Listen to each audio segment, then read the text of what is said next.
The Subcommittee on Rules and Organization of the House will now come to order.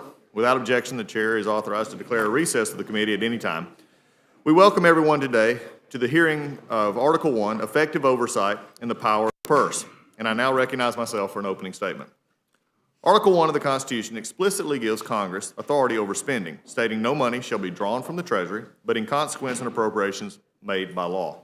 The oversight, authorization, and appropriations process are central to the Congress's responsibility to ensure that the government allocates taxpayer dollars responsibly and in line with the values and wishes of the American people. Over the years, the manner in which Congress fulfills those duties has been the repeated topic of discussion, debate, and calls for reform. While most agree that the constitutional responsibility to determine how taxpayer money is spent lies with the legislative branch, we can also agree that abuse and a lack of transparency have too often been associated with the process by which members have requested funding for specific projects. This has understandably fueled concern among taxpaying citizens. As a result, earmarking became a process known for its secrecy and self-interested motivations. Despite efforts to reform the earmarking process and increase transparency, the American people and many members of Congress remained unsatisfied. High-profile cases persisted and eventually leading to a moratorium that remains in place today. Since the enactment of this ban, members and their constituents have grown increasingly frustrated as the federal funds have been appropriated only to be redirected to different uses via the executive branch directives. While it is clear that the earmark process previously used and Congress had many flaws, despite reform efforts, it is important to discuss and review Congress's Article 1 authorities and responsibilities while ensuring taxpayer dollars are allocated according to the will of the people whom we serve. This means Congress must regularly evaluate its spending processes, as my colleagues have gathered here today to do. As members explore potential proposals on how to reassert Congress's constitutional duty under Article 1, our discussions must be an open and transparent process, and the process of this hearing is to ensure that all views on this issue are expressed and shared with the public, who remain interested and invested in how their democratically elected government spends their tax money.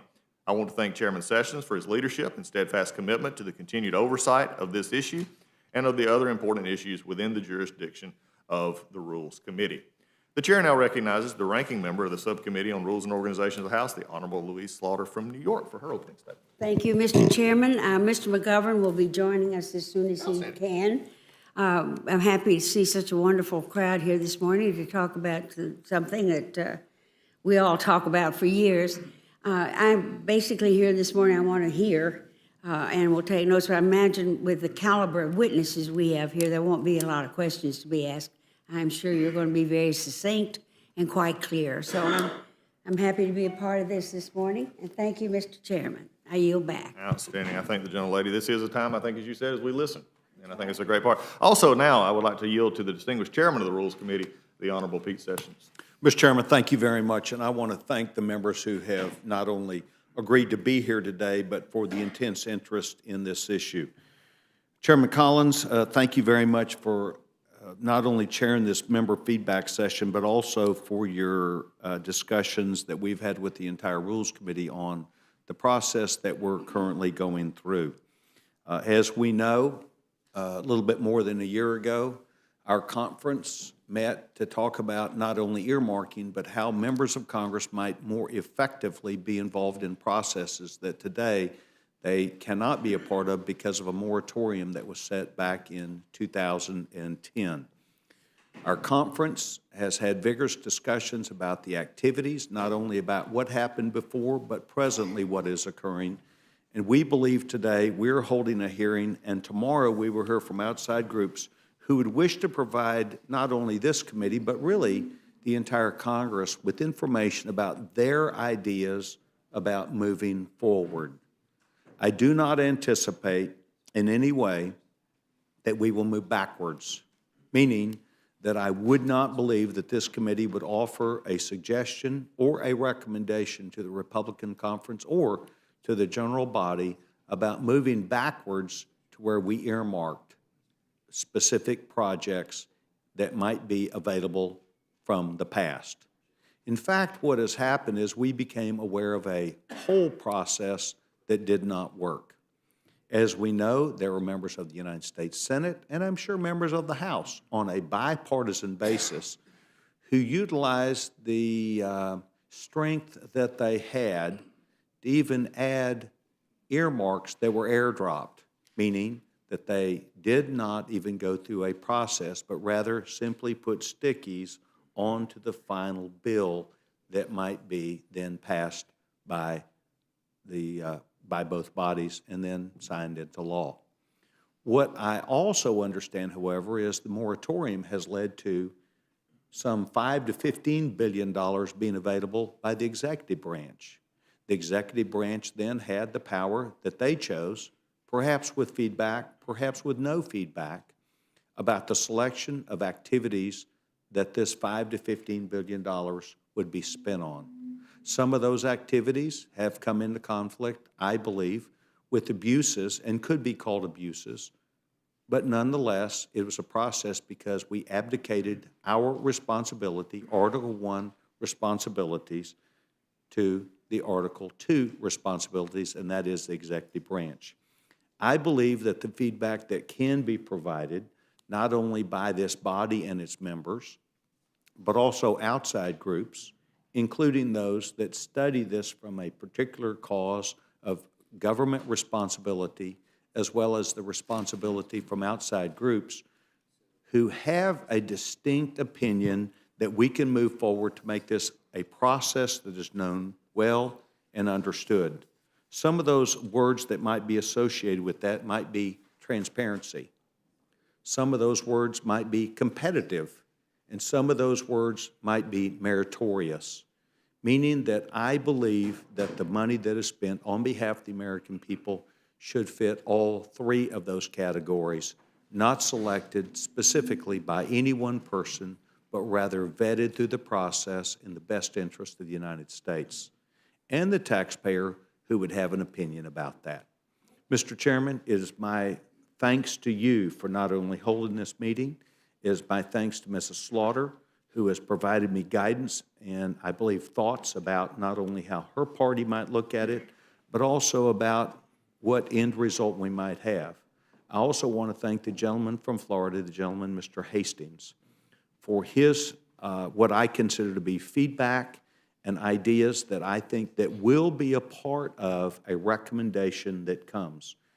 Mr. Hastings, Judge Hastings, has taken time, I believe, to dissect both sides of the issue, not only the executive branch, but also the member responsibility, placed in an order, I think, what follows along the lines of we need to make sure that what happens when an appropriation bill is signed, that we know what the money will be spent for, that we can take responsibility for that, and that the administration likewise will be expected to play through that process, as opposed to a process where $5 to $15 billion is given, the administration makes its own decisions, and we sit back and guess or gamble at what those outcomes will be. So I thank all of the witnesses that we will have today.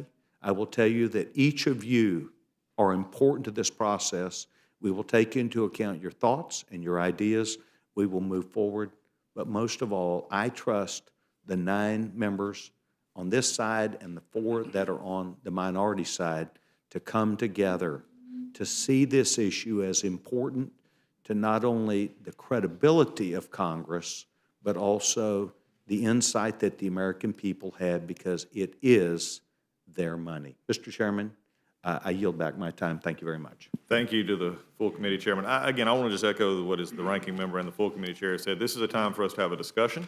This is an open process, and I'm glad to see both sides of the aisle represented here. This is what we need to have in this country, and also for those who understand things in a headline fashion, this is going to give us a chance to deep dive and understand what is actually going on in the process of spending and appropriating funds. So with that, I'd like to welcome our first panel, which is a distinguished panel that represents not only the Democratic caucus as their whip, but also his longevity here and history provides a very good context for where we're headed. And with that, I'll make a statement that without objection, any written statements you have will be made part of the record. And with that, Ms. Torrey, we welcome you here to the subcommittee and look forward to hearing your testimony. Thank you very much, Mr.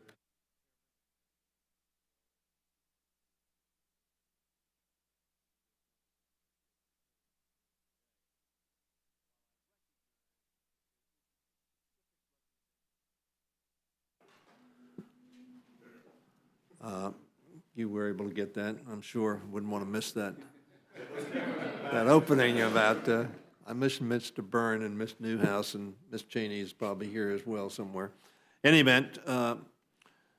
Chairman, when Republicans banned congressionally directed spending in 2011, they did so by changing their conference rules, as you know, not by altering the rules of the House.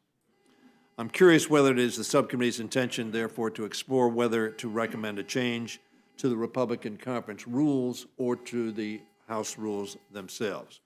No matter what the Congress does on earmarks, it ought to be done in a bipartisan way. I think all of us agree on that. I've long been, as the press knows, my constituents know, a proponent of congressionally directed spending for reasons I will get to shortly. We call that earmarks, for lack of a better term. However, it is clear in the past the system was abused. When Democrats took the majority in 2007, as you know, we engaged in a serious earmark reform process that introduced transparency and accountability. We changed the rules so that the public could see every item of congressionally directed spending, who the sponsor was, and whether it had been dropped into a bill in conference without prior consideration, which is, I think, what you mentioned, Mr. Chairman. Moreover, we required every member requesting an earmark to certify that he or she had no financial interest in the request. Later, we made the system even more transparent by requiring all members to post earmark requests and justifications on their websites when they asked for them. Now, all of us understand if we had earmarks, you would want to get some earmarks, and you wouldn't get all of them. So there was going to be some controversy as why'd you get one and not the other. But we thought it absolutely essential that the public have a full, clear, transparent understanding of who was asking, what they were asking for. We introduced new restrictions blocking earmarks benefiting for-profit entities as opposed to public entities. As a matter of fact, I was the majority leader at this point in time, and a number of these proposals were put forward by Mr. Obey and myself, and Ms. Slaughter was very helpful in that effort. We engaged, I believe, in a very successful reform of the earmark process that addressed the problems of the past and made it much easier to game the system. When Republicans came into the majority in 2011, however, there was an eagerness to win a victory, in my opinion, in the realm of congressional reform. What was chosen, in my view, was not reform, but it eliminated earmarks altogether. And that, of course, was the low-hanging fruit. Now, just as we saw the consequences of an unchecked system in the past, we've now seen also the unintended consequences of eliminating congressionally directed spending altogether. The chairman mentioned one of those consequences is that now, frankly, if you have a need in your district, and we ought to know our districts better than anybody else, and certainly better than anybody else in the bureaucracy or the administration, we have to go hat in hand to the administration. A co-equal branch of the government has to go hat in hand. The Constitution has been pointed out in Article 1, Section 9, Paragraph 7, gives us that responsibility and duty, and does not give that to the administration. So we've seen the consequences of an unchecked system, but we've also seen a consequence of a system which precludes, even transparently, the pursuit of us adding funding for our districts, which we think are important for our districts from a public perspective. Again, we eliminated private sector, which we think is appropriate. President Trump, in my opinion, wasn't wrong when he said that earmarks used to help bring both parties together to reach compromise on legislation. But more than that, they recognize that members of Congress individually, as I have just said, know their districts better than anyone at the federal agencies and better than the Appropriations Committee as a whole. The Houston Chronicle pointed out this in an editorial last Friday when it lamented the difficulties the city's representatives have had trying to get specific appropriations for flood cleanup and rebuilding efforts. I quote from the Houston Chronicle, "Without the ability to write line item expenditures, our local delegation and city advocates have been forced to craft legislative language that, they hope, will instruct executive agencies to prioritize Houston flood infrastructure. In other words, doing indirectly what we say you cannot do directly. That becomes then, therefore, less transparent, less open, and less available for the public review. But without specific directed spending, it is ultimately up to the executive branch, which everybody has noted, in Washington to decide which projects get funding. Let me suggest that also has another perverse. It estranges us further from our districts. And therefore, undermines the confidence the American people have is in that we are paying attention to them, to a school need, to a bridge need, to a street need, to a dredging need, to a sewer correction need, whatever that need may be. If the public doesn't think that their representative in Congress, to whom they send a lot of money to Washington, cannot apply any of that money to needs that they see immediately in their district, that, in my opinion, undermines the sense that democracy works for them. We've seen unintended shift in decision-making away from the legislative branch to the executive one.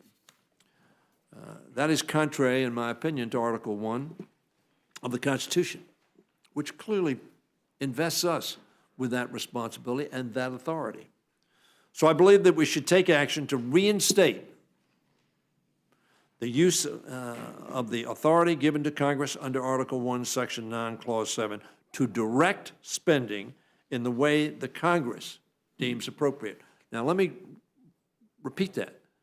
The Congress deems appropriate. If you make these transparent, then it will be the Congress and the American public who will consider this, not just an individual.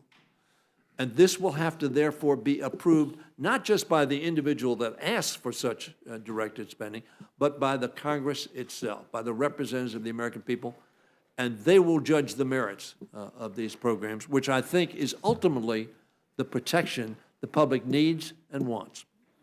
Our reforms are, it should be noted, still the rules of the House.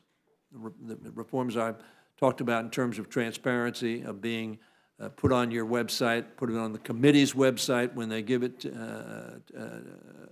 approval to an earmark, so that the public at each stage of the process and other members will have the opportunity to know what is being asked for and what is being approved. I thank the chairman and ranking member for this opportunity to testify today, and I look forward to answering the subcommittee's questions. Let me end with what I've told a number of people on both sides of the aisle. If a proposal moves forward like this, it is my intention to recommend to my members that it be supported. Thank you. Thank you, Ms. Roy. I think one of the things that you brought out, and I just have I was sitting here thinking about this and I was writing a question, and this is an issue that affects both a Republican White House or a Democrat White House. Sure. This is an executive, and this is more of a constitutional issue. A question I'd have, and I'd love to see your response to it, is do you believe this policy has actually politicized some of these spending issues more than even if they would be politicized even up here on the Hill in the direction that a administration of a Republican administration or a Democratic administration spending the priorities on states in which, do you see that as a byproduct of what has happened here? Well, I think it's certainly a political process either way you do it. We would be fooling ourselves to think that the administration doesn't deal with these in the context of the politics of the district, of the state, of the nation. So I think from both standpoints. That's it. Ms. Slaughter, any questions? Thank you. Thank you, Mr. Stonehoyer. I want to dwell for a moment on what you said in the first place, that this was taken away by the Republican conference and that they can put it back. Isn't that correct? Yeah, my point was that the reforms we effected in the 07 and 09 and 11, those reforms were put in the rules. The earmark prescription has been in the conference rules, not the House rules. So the answer is that you could do it either way or both ways. You could change the Republican conference rules and/or amend the House rules. I personally would have preferred that we do that at the beginning of a term as part of the rules package, simply given the overwhelming amount of things that we have to face us. I agree with that. With time limits on almost every one of them, and facing a shutdown immediately. It seems to me that to hold this hearing at this time, and Mr. Sessions, the chair, and I talked about it, that this was pretty bad timing, but here we are. My Never own bad earmarks. timing to do the right thing. Well, sometimes, maybe. But I'm not sure this is the time. My own earmarks, I think were always, I've never had any complaint about any of them. I always just took what the municipalities asked me to do. One in particular that I've always been really happy about is I had what was called the Earmuffs District, which was about a mile wide and 90 miles long, all along Lake Ontario. And we had one little village named Barker. A few thousand people lived there, but it was the best fishing area on Ontario. And they didn't have any water system in this little town, of course. So we got an earmark just to give them a little bit of money for it, enough to get some state attention so that they could become a tourist attraction. And those were things that we did. Sometimes there was no other way to help groups that were really doing good things. So I have never been opposed to earmarks as long as we kept all the reforms we had, that every member certified it was not, they had no personal interest in it or financial interest for themselves or their spouse. Right. I would like to expand that to family members if we're going to bring them back, because I think that's an important point as well. I think it's a good point. But thank you for being here. I appreciate always in your party, your leadership. Thank you. Thank you very much. Thank you, Ms. Lauren. Mr. Byrne. Mr. Hoyer, I'd like to get some clarification. I wasn't here when you did your reforms, nor when the Republican did our reforms. So if I understand what you said, your reforms were put into the House rules? Yes, Did I understand you to say that they're still in the House rules? I think the answer to that is yes. Okay, so if the Republican conference withdrew its rule, then we would default back to the reforms that you said you put into the House rules. Those protections would be still operative. And if we wanted to add more to that, it would be your recommendation we do it to the House rules, not to a conference rule. Yes. Ms. Slaughter brought up a very important point, I think. Does it make sense to do that in the middle of a Congress, or is that something you should do as we normally do at the beginning of a Congress? I was for you doing it at the beginning of the Congress. You made that decision not to do it. Right, I know, but does it make sense And I to think do you it made now, it for- make changes now? Yeah, well, you know, I don't think it's never going to be easy. And I think the way it will be done is both parties will participate. I think your speaker was concerned at the beginning of this Congress that it was going to be done by Republicans only, and that therefore there would be demagoguery on the other side, my side, about the action you took. I think it would not have been what the speaker may have anticipated, because I think there is significant sentiment on my side of the aisle that this needs to be done, to confirm the congressional authority under the Constitution and the equal relationship between the executive and the legislative branches of government. Yes, sir. I'm not trying to comment one way or the Right. other about the substance of your testimony. I'm just trying to get straight in my head Timing. the form and the timing that we would use for it. So even though you would think it would be better for us to do it at the beginning of a Congress, you don't think there's anything wrong with us doing it in the middle of a Congress? No. Did you? I mean, people who think it's wrong are going to think it's wrong at the beginning of the Congress, the middle of the Congress, and the end of the Congress. I agree That's with been you. my experience. It sounds like y'all went through two waves of reforms. You said there was one in '07 and one in In '09, Nine. and we may have done another one in '10, but the fact is, yes, it was spread out. Initially, the transparency was addressed. And I want to point out here that Mr. Obey, who was then the chairman of the Appropriations Committee, was a moving force in these. I was involved, Ms. Slaughter was involved, others were involved, and very frankly, we had discussions with my counterparts on your side of the aisle. It sounds like This has always been a bipartisan issue, frankly, in many ways. But it sounds like there was an evolution there. did some reforms, and then you discovered you need to do some more reforms. Correct. So as you learn more about how the process worked, you adopted more reforms to try to get more transparency in the Correct. process, I assume. Correct. No questions, thank you. Yield back. Yep. Mr. McGovern? Thank you, and I apologize a little bit late, but I'm sure I agreed with everything you said.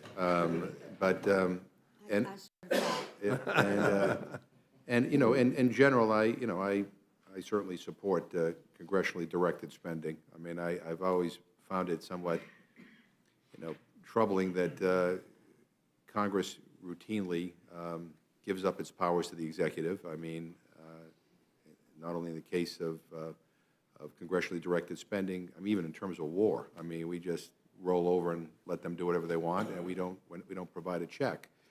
So I'm very sympathetic. I have to tell you that having this hearing today with, a looming shutdown about to happen seems a little bit kind of bad timing because it seems that right now we ought to be concerned with keeping the government open and helping the dreamers and funding community health centers and dealing with the opiate crisis. I just came from Puerto Rico, and it's still in terrible, terrible shape. We need to deal with disaster relief. But anyway, be that it as it may, I guess we're dealing with this issue, and so let me ask you a question. Have you seen a specific proposal from the majority on earmark rule changes? And could you support bringing back earmarks before you see in detail how it will be done? And I raise that question because I haven't seen anything. But I am worried that if we go back to congressionally directed spending, which is something I in general support, that it's done in a way that is fair. I have to tell you, I think the rules and the way this House has operated has trampled over minority rights repeatedly. And even the minority are entitled to having their having a say in how in congressionally directed spending. And I don't want a situation where you say, well, if we're in the majority, then we could deny the minority any say. So that's why I asked you, have you seen anything? Yeah, would the gentleman yield before the answer? One of the things is, and I would agree, and from my perspective, one of the reasons for this hearing today is actually to bring forward ideas that could be, and Mr. Hoyer brought some really valuable points in his opening statement on how you can, if this was to come back, how it would be something that could be, a prize for all of Congress, and I think not from a minority, and I respect the gentleman's opinion from minority and majority rights, and I think, but this was one where we actually have, as you'll see in the panels coming forward, people who will bring ideas, both positive and negative. This is not bringing a bill today, this is not, and I think our chairman, Chairman Sessions, actually said that in his opening remarks as well. This is a chance for us to begin to have an open dialogue in front of the cameras, in front of everyone else, to say what is good and what is bad. So I don't think there's not, I just wanted to be clear that this is a hearing to hear ideas, to hear what the problems were, to hear what the solutions possibly come, and you're going to hear those as we go through today. But there's nothing on this floor saying, here's what we're doing, and we'll all be an inclusive process. That's why I appreciate the chairman and the ranking member agreeing to be a part of this and why we're having the subcommittee on it. Now I'll yield to the gentleman. Yeah, well, I appreciate that, but just in case something is moved here, I mean, I do think the caveat has to be, put in place that, we're not just for anything. We want to make sure that this is done in a way that the public has confidence that, in fact, it's not being abused, and that, in fact, it's fair, and that just because you're in the minority doesn't mean you're shut out of everything. But I haven't seen a Republican proposal. Yeah. Yeah. Mr. McGovern, thank you. At the beginning of my statement, before you got in, I indicated that there was not a specific proposal, so I'm not testifying on a specific proposal. I am testifying on what I think is a bedrock principle of the separation of powers, our Article I authority to raise and spend money. And we have, in effect, abrogated part of that responsibility to, in my opinion, the detriment of our constituents and our districts and our country. So that was, but I certainly agree with you that we'd have to look at the specifics of the proposal. On the latter point you make, we're not as fair as we ought to be to one another. That was not true when I came here in 1981, and I served on the Appropriations Committee. There was great comedy between the Republicans and the Democrats. I have seen that deteriorate over the almost 4 decades that I've been here. I think that's unfortunate. I think it's unfortunate for the country, it's unfortunate for the institution and the Congress, and it's unfortunate for the individual members. And I would hope at some point in time we would resolve to do what we say is a golden rule, treat one another the way we would want to be treated, whether we're in the minority or the majority. Well, I appreciate that, and like I said, I mean, in general, I favor the concept of revisiting this issue, but maybe because I've been on this committee for a while and basically seen the minority shut out of everything, I'm a little more cautious. So I thank you for being here, and I yield back my time. Gentleman yields back. The gentleman from Washington, Mr. Newhouse. Well, thank you, Mr. Chairman, and thank you, Mr. Hoyer, for joining us this morning. Also wanted to thank Mr. Sessions for his comments and his helping to lead this hearing today, as well as Speaker Ryan for putting this in front of us at the, I guess, the request of some of the members of the House, that we explore this issue more fully. 1981, well, that's a long time, Mr. Hoyer. I can remember where I was. Some people keep reminding me of that. But I appreciate. But I'm very junior, of course, to Mr. Young. I understand that. That goes without saying. But so we can look to you for some experience, and certainly you were here at the time when earmarks were in place and saw them. I don't know if this is correct, but evolve or change over time and how they were utilized and used. And I agree with you. It's a constitutional authority of the Congress.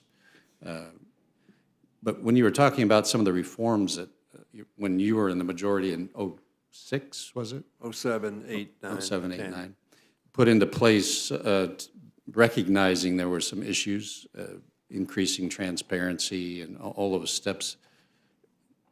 It occurred to me that perhaps, although well-intentioned and good and necessary, the fact that when the Republicans took over and saw the need to not reform but eliminate, in your words, that maybe it didn't go far enough. So my question is, drawing on your experience and your longevity and seeing this program change over the years, I guess what I'm looking for, maybe you don't have an answer right this second, but as we move through these hearings, what more could be done in light or with the idea of reform that would get us to the original intent of this constitutional responsibility, and also to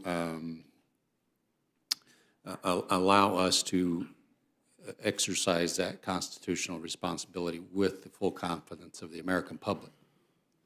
Thank you. First of all, let me observe that the first earmark was in the first Congress of the United States. Oh, is that right? So earmarks have been a part of the Congress's operations since it began. And the reason for that is because they came, of course, they were representing their states or their districts, and they had needs in those districts. And so they would add specific directed spending to accommodate those needs. Let me say, I don't want to be partisan on this, but so you know the history, earmarks exploded and started to explode in 2011. There was, in 1995, after the 94 election. Earmarks exploded. And I frankly think that when I say exploded, they over 1,000% increase over the years from 95 through, I'm not sure the year that 1,100% is, but in any event, if you'll look at the record, your side, when you took over, earmarks substantially increased. And there came a point in time, if you read Young Guns, I don't know whether you've read that book, Mr. McCarthy and Mr. Cantor and Mr. Ryan wrote the book. And they were very critical of earmarks, talking about your party, not my party, but talking about how they had expanded, and in effect, we came to Washington and we became Washington. Now, I'm not one of those who believes that's a legitimate argument just because you're in Washington. There are good people in Washington, the good people around the country, and hopefully we pay attention to the good people. But my point to you is, at that point in time, it became clear to your party that you had substantially escalated earmarks in the Young Guns, which was written in 2010, I believe. It may have been 2009. Those three leaders were very critical of them, which led, and of course, Speaker Boehner, as you know, was not a proponent of earmarks. I think one could say he was an opponent. It was then that you eliminated in your rules in 2011 the earmark process. So now you're making me admit publicly that, no, I've not read their book, but it could be after. I'll tell Mr. McCarthy not to hold you personally responsible for that. I'm sorry. Thank you.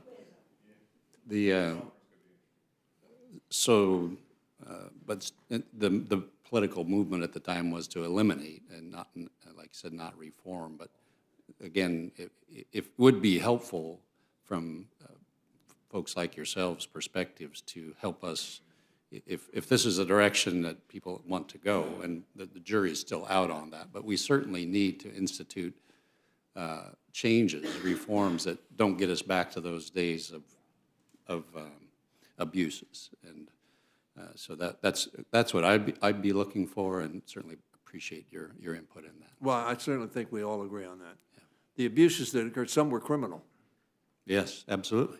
Mr. Cunningham obviously was held criminally liable, and that we ought to sanction and hold people accountable. And Absolutely. Whether it's on my side of the aisle, your side of the aisle, you're absolutely right. Which was the whole point of the 07-09 reforms, to make transparent. In addition, as you may know, in the reforms, the agency has to review it for 30 days, and the agency has to give an opinion as to whether or not this is a legitimate expenditure.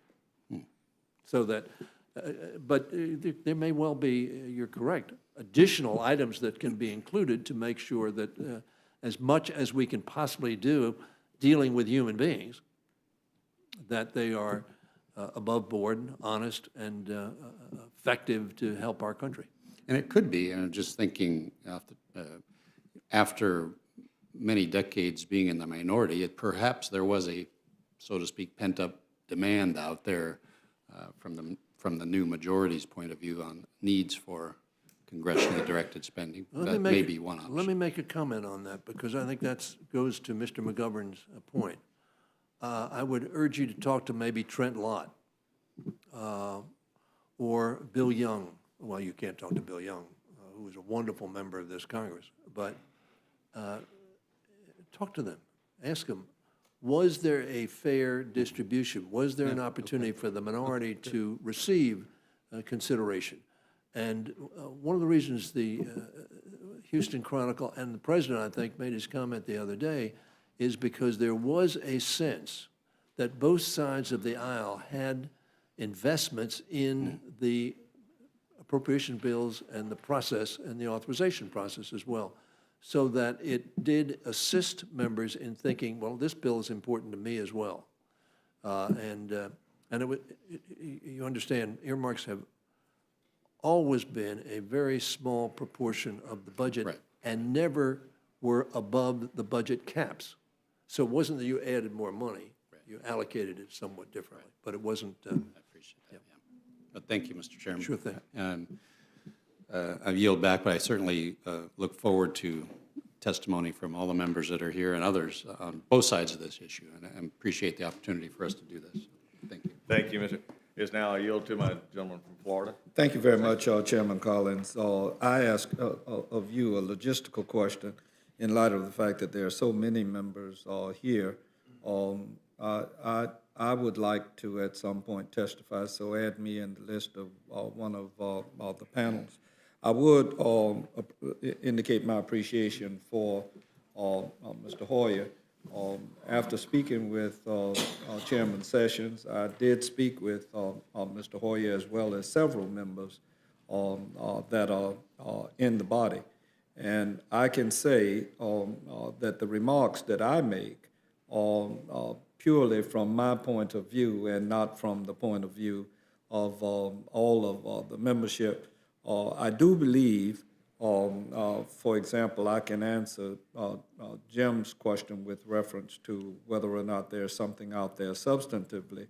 My fellow Floridian, Mr. Rooney, has a measure that I'm fully supportive of that would allow, and he'll explain it himself, but more specifically, the Army Corps of Engineers as well as another agency to be able to receive earmarks. And I think all of us would agree that that would be helpful.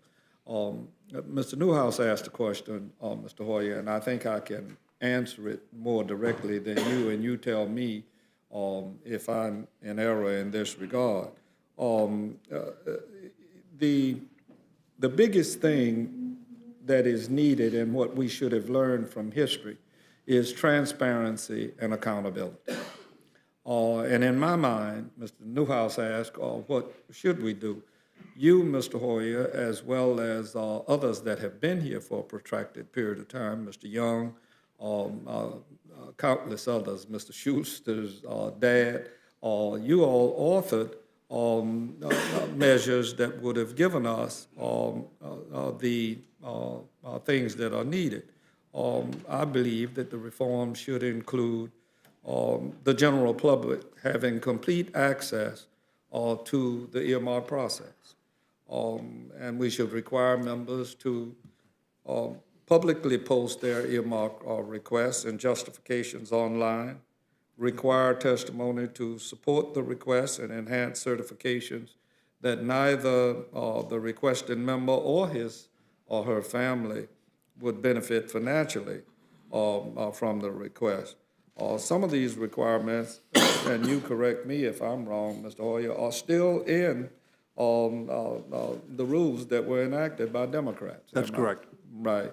And with that in mind, I'll stop there, but I do want to say, Chairman Sessions, when you spoke about this to me initially, I was really excited about it, and I'm excited to see the number of members that are here, and I'm sure that there are others that have an interest.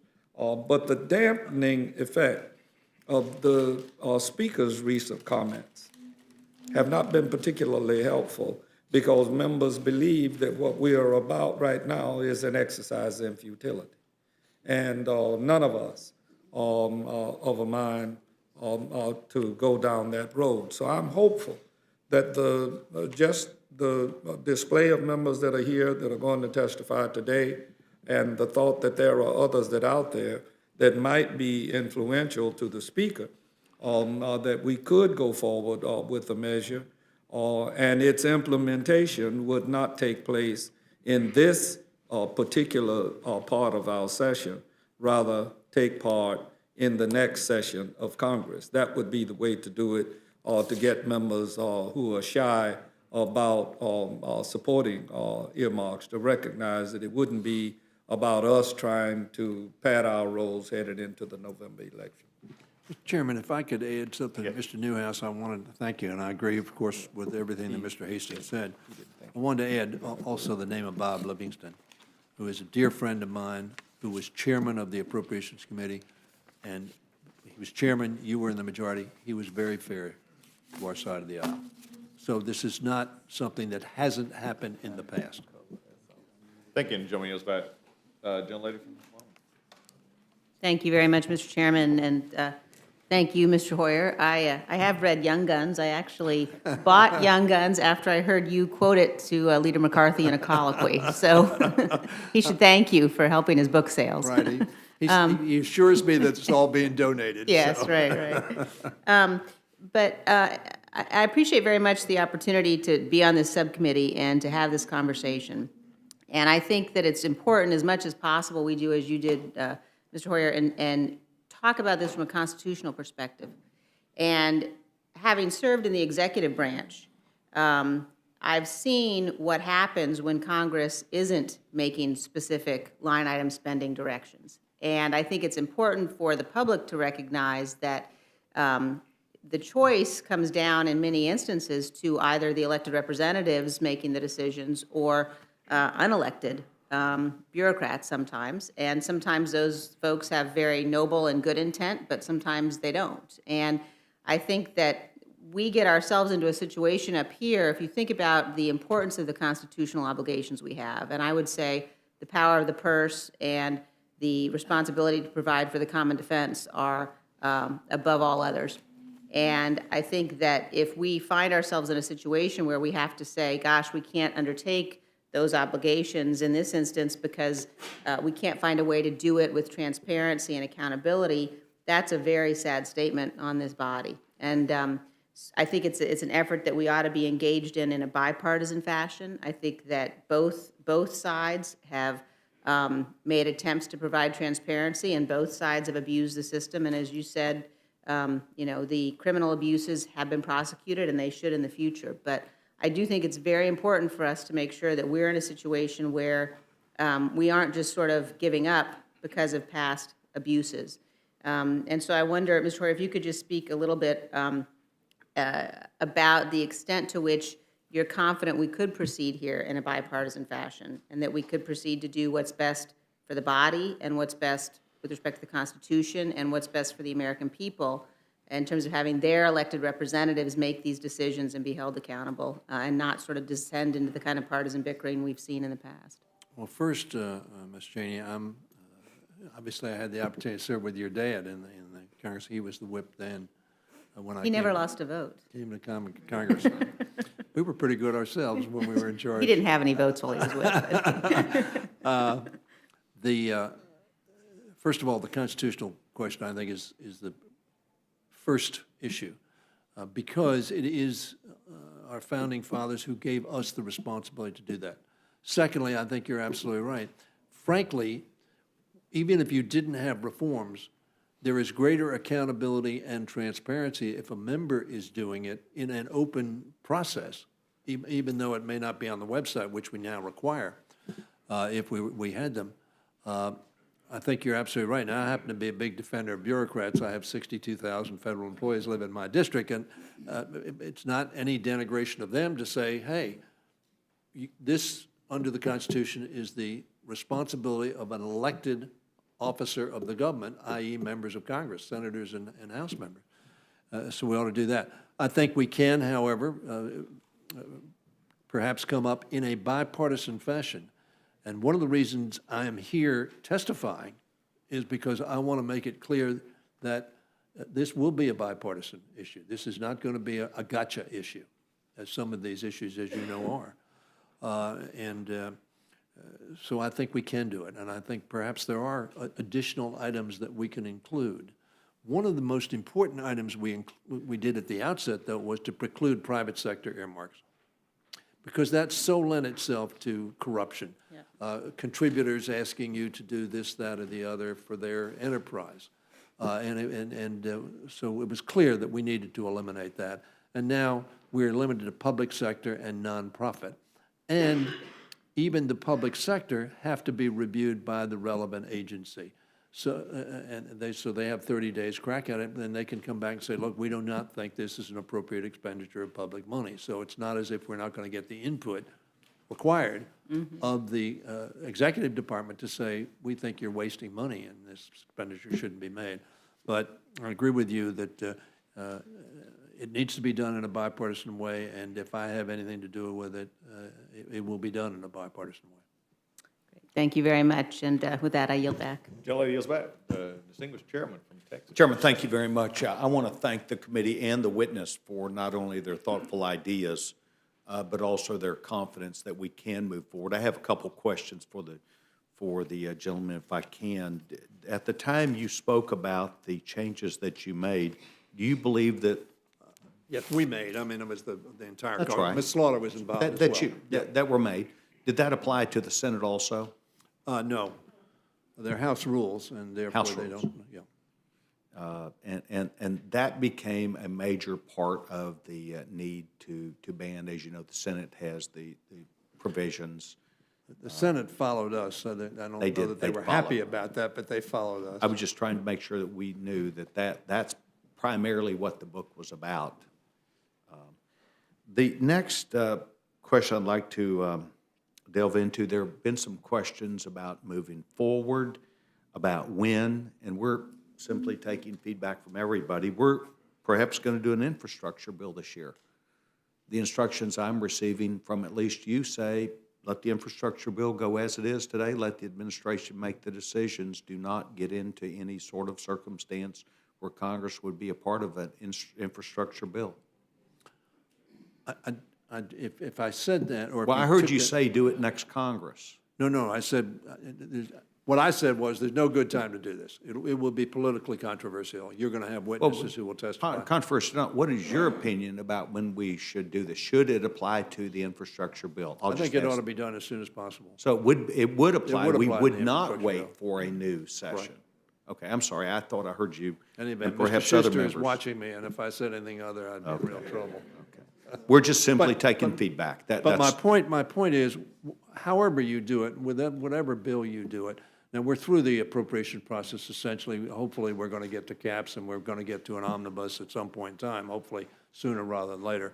But the timing question really didn't deal with specific legislation. What it dealt with was, should we do it at the beginning of a session, which probably, and as I said, is the ideal time to do it, because then you have your rules package in front of you. You consider it at that point in time. That's the ideal time to do it. but if we were going to do, I will for be instance, supportive an of it infrastructure whenever you package, move it forward. I do take your specific feedback and is consistent what not only Mr. Hastings but Ms. Slaughter have said. Include us in that. We'd like a say in that and make sure it's fair.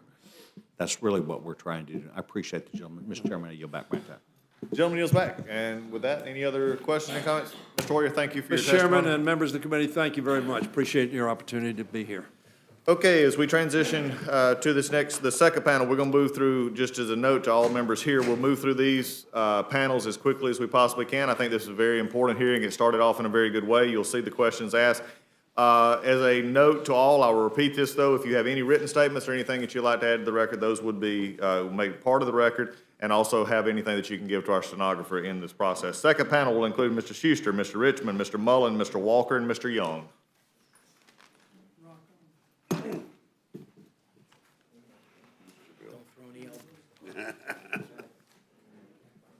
And Mr. Hastings, your note of wanting to be up there, we'll put you in a little bit later.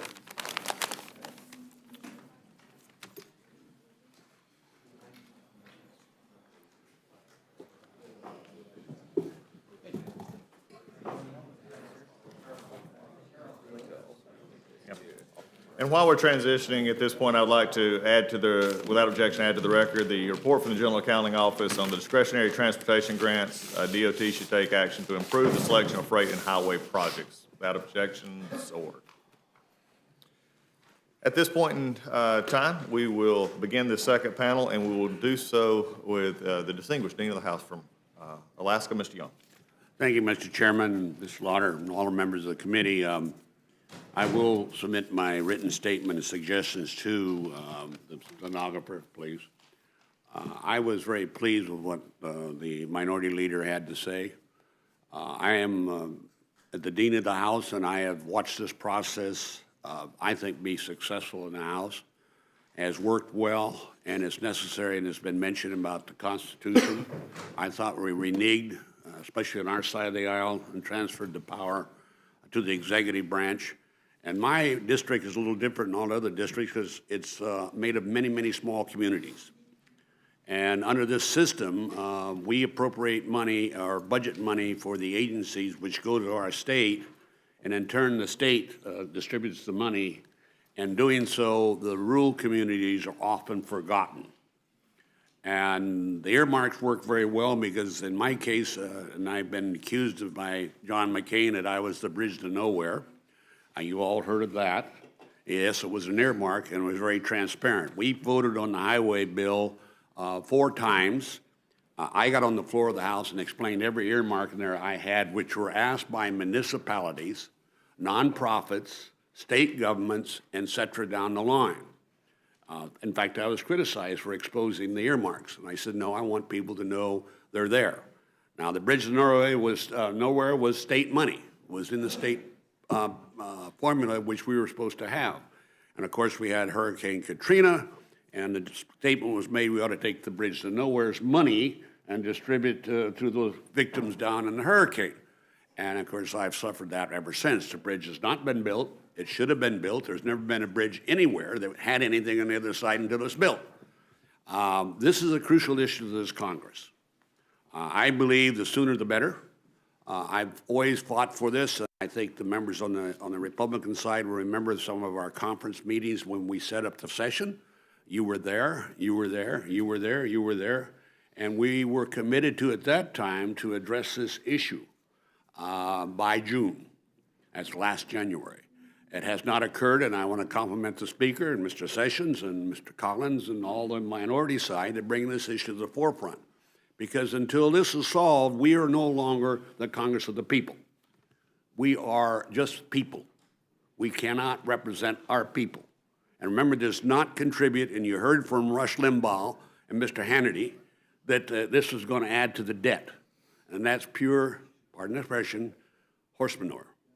Because in reality, it doesn't, we're spending within that, but we have the right, as we have the responsibility to respond to constituents' needs. That's our job as congressmen. Otherwise, what are we doing here? And it's not just money. The earmark rule went further than that. It even went further as policy. Because if it affected only one member, it was not, and it was under the earmark rule, it was not accepted. That's incorrect. What are we here for if we can't represent the people that vote for us? So, again, I mentioned to you, Mr. Chairman, that this to me is one of the crucial issues to this Congress, the next Congress, and this House. You heard in my presentation on the floor the other day, I love this House. And I don't want any executive, regardless of what president, to be running the House. And that's what's occurring now. It occurred in the last administration, it occurred in the administration before that, because, in fact, we reneged, we gave up our right as congressmen and congress-ladies to the executive branch. So, with my written statement, I can only suggest respectfully, the sooner the better. I think it's crucially important, especially for the highway bill. And remember what I said, I wrote the last big highway bill, and we discussed it, we exposed it, and we never had 414 votes for it. To me, that's a success. And I worked very close with Jim Oberstar. We did have earmarks on both sides. They were discussed, they were exposed, and the people voted for it. So that, Mr. Chairman, I'd like to answer any questions. I think this is one of the most crucial issues that face this House today, and I thank all of you, and I welcome your questions. Thank you, Mr. Chairman. Mr. Schuster. Thank you very much, Chairman Collins, Chairman Sessions, and Ranking Member Slaughter, and the full committee for having this important hearing. As Chairman Young mentioned, it is an extremely important hearing because we are looking at taking back our constitutional authority, which I think is so important. In the House, we understand that there are fewer, higher responsibilities than making sure that we are good stewards of America's taxpayer dollars. So it's extremely important. As I remind people constantly, the father of modern economics, Adam Smith, wrote that the sovereign or the government has three fundamental responsibilities, and you can read that in The Wealth of Nations. In my book, it's on page 393, as I recall, and it's throughout. But the three things that Adam Smith said the sovereign should provide are provide security or the defense of the people, ensure a system of justice for the people, and erect and maintain public works to promote commerce. So this is one of our fundamental jobs as a sovereign, whether it's the federal government, the state government, the local government. And I also, as mentioned by Mr. Hoyer and others, cite our constitutional responsibilities. So when it comes to commerce and connecting the nation through the post roads, our committee at Transportation and Infrastructure has helped Congress carry out those essential federal duties in what we believe in the most effective way. And I'd like to just put a little historic perspective. Mr. Hoyer brought up the first earmark. It was a lighthouse, and I can't recall if it was in Maine or Massachusetts. In the first Congress, it was about $1,500, and it was determined because of international trade and interstate commerce that this lighthouse should be built for the safety of those people carrying out those duties on the seas. However, our job would be much easier if we could use all the tools at our disposal to ensure taxpayer dollars are spent to their maximum benefit where they are most needed. And that's why, again, this hearing is so important. We are discussing the House reasserting its constitutional authority and keepers of the federal purse. I want to be clear, I do not support going back to the old system. The existing ban on congressionally directed spending, again, I do not support going back. We have to go forward, and that means greater transparency and more accountability. That's an important distinction because the topics can be easily twisted in the press and by pressure groups looking to create controversy and fundraise off this chaos. Let me also say to my conservative friends, this is not a spending issue. The ban hasn't saved a penny. Continuing a ban doesn't mean we will be spending any less. This is purely a question of who exactly is making our nation's spending decisions, as Chairman Young pointed out. Let's also be clear that banning any form of congressionally directed spending has eroded Congress's congressional authority. We have steadily given away more of our power of the purse to the executive branch, shrinking the role of Congress and the People's House. In the process, we have actually created less transparency and less accountability in how people's money is spent. And Congresswoman Cheney pointed out, as her when she was in the executive branch versus here, we don't know who's actually spending the money in many, many instances in the executive branch. As members of Congress, we are elected by the taxpayers who sent us here to represent our constituencies and solve problems for our district and our nation. We are charged by the Constitution and our founding fathers to direct taxpayer dollars wisely to meet those needs. But when we banned congressionally directed spending, we chose to hand over the authority to the unelected, to bureaucrats sitting in Washington, D.C. cubicles, and to political appointees who are beholden only to whichever president appointed them. And I don't want to lay out specifics, but there are many specifics going back through the Obama administration, the Bush administration, or the Clinton administration, where when they are given the choice, they can direct those things to, quite frankly, their pet projects or where they think it's best for them. And again, and we used to have some say. Now we don't have any. Bureaucrats may have good intentions, but they have probably never been to most of our districts where these tax dollars are coming from or going to, especially not to a rural district like mine. At best, we can argue that under this ban, Congress recused itself from making some critical federal spending decisions. At worst, and this is what I believe, we have abdicated fundamental constitutional responsibility. Again, banning congressionally directed spending hasn't led to reduced spending. We've only shifted the responsibility by making decisions by taxpayers who elected us to make sure. We need to ask ourselves, who is more suited to decide how the government spends taxpayer money?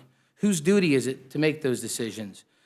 Is it the representative elected by the taxpayers? Is it the Congress as empowered by the Constitution? Or should we let the bureaucrats and the unelected make those decisions for us?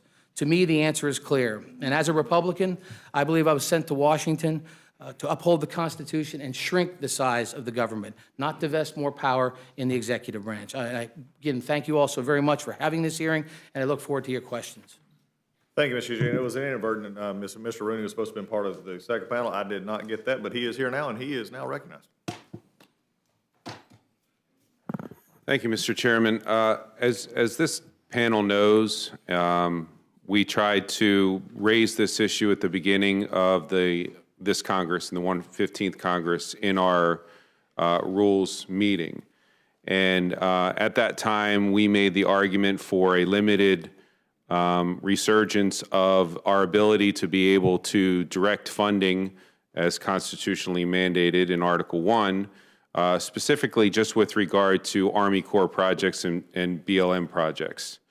And at that time, I was asked by our leadership to wait on actually holding a vote because I honestly felt like we had the votes at that point to move forward in changing the rules with regard to Army Corps projects.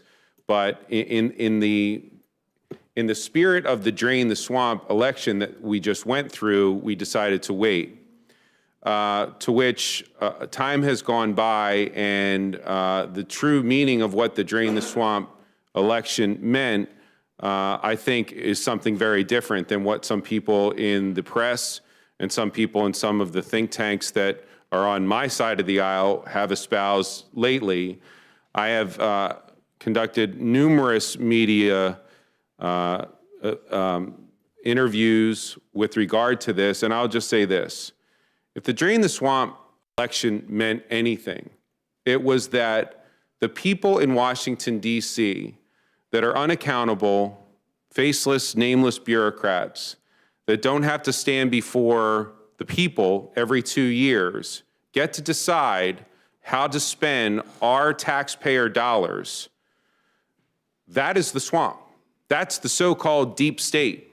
Those are the people that aren't accountable to our taxpayers. Our taxpayers, our constituents, send us here to Washington, D.C. to solve problems. We are asked to come up here and to spend their tax dollars wisely, to fix problems at home. In my district, the Herbert Hoover Dike, or Minnesota Key, or any of the projects that you might have in your district that are Army Corps projects. If we have to tell them that we're not allowed to solve those problems, that it has to be a bureaucrat in Washington, D.C., how is that draining the swamp? If these think tanks or these people that are against bringing back limited earmarks say that this goes against the Drain the Swamp, how do we go back to our constituents and say, we're not going to do it because we're the swamp? The ones that have to get reelected every 2 years, not the people that are unaccountable. It flies directly in the face of what I believe the swamp is or the deep state is. And so I'm not going to get into my whole Army Corps speech that I have prepared here for myself. You all, Mr. McGovern, if you want to sign on to my bill, I'd appreciate it. It's out there. I know that there's other bills from other members that are out there with regard to limited directed spending that Mr. Hoyer talked about. But I just want to talk about a couple of other things, and I'll yield back, because based on some of the things I heard. I talked about the deep state not being us, but the other thing that people talk about is corruption, that this will bring back corruption. What does that say about us? Which of us in this room are the corrupt ones? Which of us are willing to raise our hands and say, yeah, if I get the ability to bring back tax dollars to my constituents, I won't be able to control myself. I have this evil malice heart that I'm just going to do something wrong. Raise your hand. Who's that person? Nobody. Now, I'm not so naive to think that there aren't, in the 435 of us, there might be a few bad apples, and those bad apples should be held accountable. But for the rest of our constituents, should we all be held hostage for doing what our constituents expect because of a few bad apples that can't control themselves? That's a really, really sorry state of affairs, that we're saying that we're not allowed to do what the founding fathers wanted us to do because we can't control ourselves from corruption. What does that say about us as a legislative body? We might as well just be the House of Lords that has to get reelected every 2 years. I got my title, I'm a congressman, I'm the honorable, but I can't do anything for you. You've got a dike that is failing in your district? Too bad, I can write a letter asking, but they might tell me to go to hell. That's not representation. That's nothing. And to the argument about this is a bad time because this is a CR time, guess what? We're doing a CR every month. What does that say about how we're functioning as a government? Maybe if we are allowed to actually appropriate for our districts, appropriation bills would actually go to the Senate, go to the president, and become law, and we wouldn't be doing this every month. So I tried to do this when we first started this Congress. I'm trying to do this now again. I'm getting the same pushback, and I understand that it's not the right time. When is the right time? If it's not at the beginning of the Congress and not in the middle of the Congress, then when? The answer to that might be never. We have to have the courage to be able to go back to our constituents and say, this is why we're doing this, and this is why people that are saying that it's wrong are wrong. It literally takes me 3 minutes into a conversation at a town hall to have every head in that room nodding when I say, these are your tax dollars.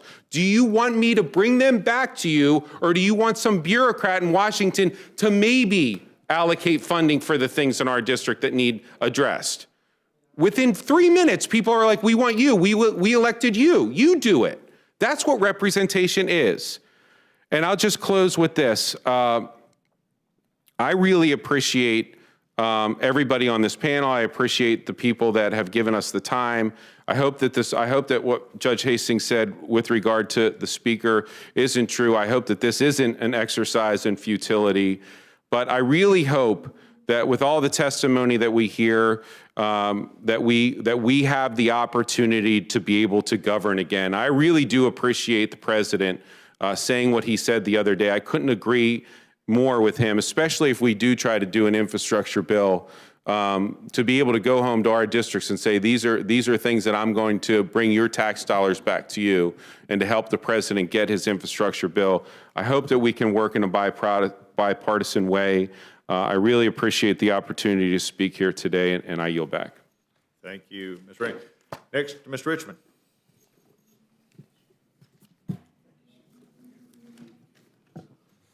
Chairman Collins, and to my colleagues on both the Democratic and Republican sides of the aisle, let me thank you for having this hearing today. And I not only speak as the congressman from the 2nd Congressional District, but as the chair of the Congressional Black Caucus here today. So, and I'll try to not repeat what everyone else said, but it's clear and it's true according to the Constitution that the power of the person, the ability to direct spending, is one of the most important parts of congressional power.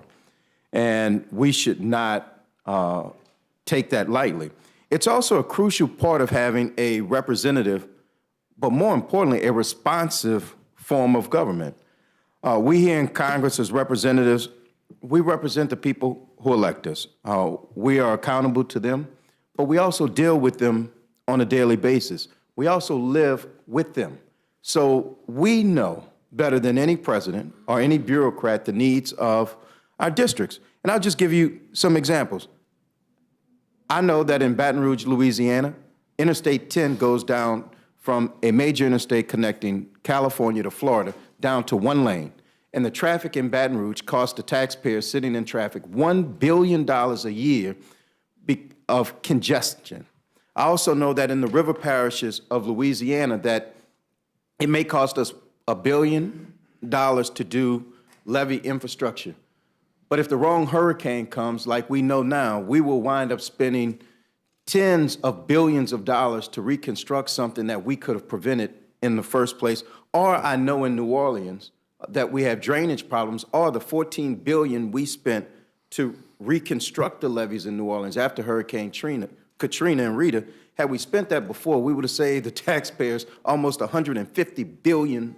So I say all of that to say that we know, as elected officials, we know what's best in our small towns and our communities than someone who has the responsibility of not only world peace, but keeping the entire government working. But here's some things we have not said about our congressionally directed spending. For those small towns that don't have expensive grant writers and clout, or that can afford to hire lobbyists, we represent those small towns. We are their lobbyists. We're the ones that have to come up and say, this police department needs X, Y, and Z, and if we can get it for them, let's get it for them. We're the ones who will know those organizations that if we gave them just a little bit, that they will leverage that with private sector dollars. They will create a true public-private partnership that will go on past the time of the directed spending and make a real difference, and that those that spending creates jobs and other opportunity. Now, I was in the Louisiana legislature with a Republican governor, Democratic assembly, and we did reform our earmark process. And we did it in ways to make it more transparent. We made sure that every NGE or non-government entity that applied, that they swore in an affidavit that they were in compliance with the law, that they were up to date with the IRS, and all of those things were in line. But we also made sure that we had a searchable database on the House website so that anyone could go search for an earmark, who put it in, who supports it, whose district it's in. So I think that with technology now and the will, we can make sure that we create a process that is very, very transparent and thorough, so that that the people have the confidence in it. But I will just tell you that especially, and I have the benefit of representing not only New Orleans, but some very small parishes within Louisiana, that this is the difference between them having a great way of life and them continuing to struggle because of simple infrastructure needs or other things. So let me thank you all again for your time. But I think that it's important that we direct spending, but I also think that it's important that we have guardrails to make sure that it's done in a transparent and thorough way. So with that, I'll yield back. Thank you, Mr. Richmond. Mr. Mullen. Thank you, Mr. Chairman, and Chairman Collins and Chairman Sessions for holding this. I know the ranking member had to step out, but appreciate both sides coming together and taking on this important issue. And what I want to focus on just a little bit, it isn't so much as the stories, which we do know. We know about the core. We know about us representing our districts. But why did our founding fathers set it up that way to begin with? Why was Article 1 so specific? And especially when you get into bills and when you get in to Section 7 and Section 8, when it talks about raising revenue and us spending those dollars, is because our founding fathers understood that we are closest to the people. They also understood how priorities would be set if it was just surrendered to the executive branch. I think they also understood politics, obviously, very well. When you have certain pockets of high population areas and you have rural communities, they're all designed to be represented equally throughout Congress with our districts, and we are to control the spending of the taxpayers that are being sent up here and how it goes back to our state. Case in point, we have a navigational channel that runs from Mississippi into Oklahoma. It's the largest inland water port west of the Mississippi.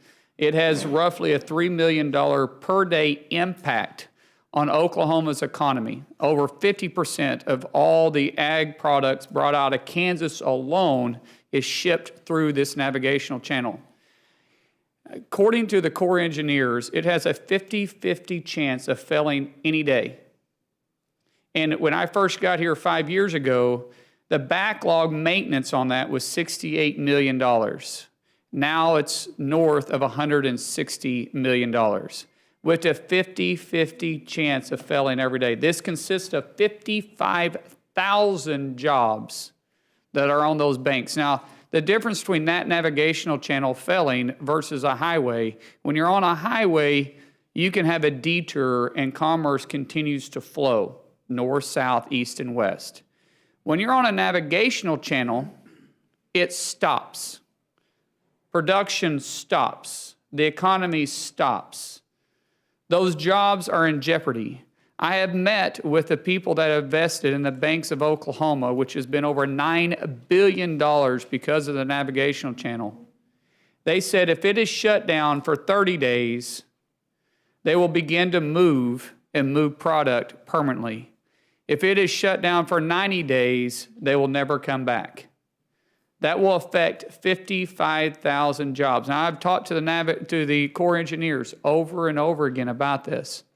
They say, we want to do it, but the priorities are being sent to the Mississippi and the Ohio. When it goes to inland water ports, we got to look at the traffic, the barge traffic, the traffic moving up and downstream, and the navigational channel just isn't there. Yet we move 11.5 million tons of product at a value of $4.5 billion a year. It is important to us, and our founding fathers set up Article 1, Sections 7 and 8 specifically so we could represent our backyards. When we took out direct spending, as I like to call line item appropriations, we took away the power that we had, that our founding fathers set up, and we surrendered it to the executive branch and said, here. One, because we were too lazy to do our job, or two, we didn't understand the consequences. I'm going to say we didn't understand the consequences because I haven't met a lazy person up here yet. So now that we understand those consequences, why aren't we willing to do the right thing, as my colleague from Florida and my colleague from Alaska and Pennsylvania and Louisiana has all pointed out? Why aren't we willing to bring it back? Are we afraid that we can't explain it? Are we afraid of our constituents? Well, aren't those the ones that we're supposed to represent? What is the point of us being up here if we just become bundlers and we're no longer doing our constitutional duties by appropriating true dollars? What is the point if I'm just going to have a budget, but I'm not going to direct how to spend that budget? It provides no value to our constituents. It provides no value to this Congress. We literally have to ask the executive branch we surrendered all the power to please come look at our district. I've been talking to the Obama administration before the Trump administration, begging them to come in and just look at how much of an impact this navigational channel, and this is just one project, that how important this navigational channel is to Oklahoma. I had Chairman Schuster in, and the first time he looked at it, he's like, this is in Oklahoma? It's amazing at what we can do, but yet it is truly in jeopardy of shutting down. And yet we're not willing to come back in and do our jobs as members of Congress. Not because we're lazy, because of the political consequences. I have a hard time swallowing that. I have a hard time understanding that. We should be able to step up and say, guys, we're doing what's right. And so I appreciate the committee taking this on. I appreciate the ability to actually finally be able to talk about it rather than in closed-door meetings. But I hope we go farther in this and understand that the people that we are hurting is the ones that elected us to come up here to begin with. So I look forward to answering your questions. Actually, I don't, because I've got to leave. But I appreciate the opportunity to come up here. I apologize I have to step out. But Chairman Collins, thank you for your time. The other members, thank you for your thoughts and your support on this, and we look forward to an open debate. We appreciate that, Mr. Malley. And also, just as a reminder for all right now, though, is when Rules Committee is that you do need to stay until this panel is dismissed. So, but we know there are some time commitments with the next speaker as well, and we will try to accommodate those. But once you're here, you're here. Then, Chairman, I will stay. Thank you.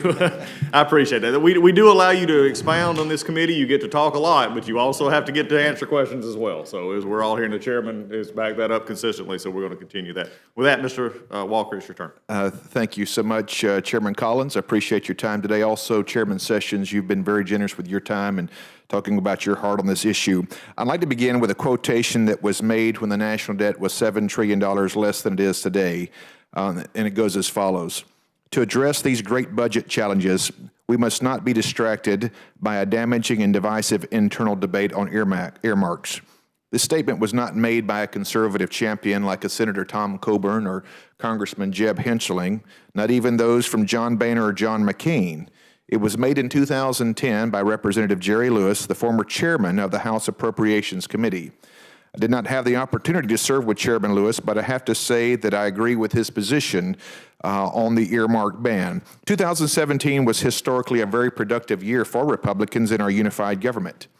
We came together to pass a once-in-a-generation tax reform that will supercharge the economy for years to come. We've already seen some of that. We also repealed the most erroneous and infringing provision of the ACA, the individual mandate. I hope Republicans can continue this momentum and not give ourselves self-inflicted injuries. Yet I fear that we may be doing that just by bringing the practice of the old unreformed earmarks. I believe that would be a colossal mistake. You've heard 5 incredible arguments made today, and thank you for allowing me to push back a little bit with just a recent poll in 2016 showed that 63% of Americans, including 83% of the president's supporters, were in favor of keeping the earmark ban.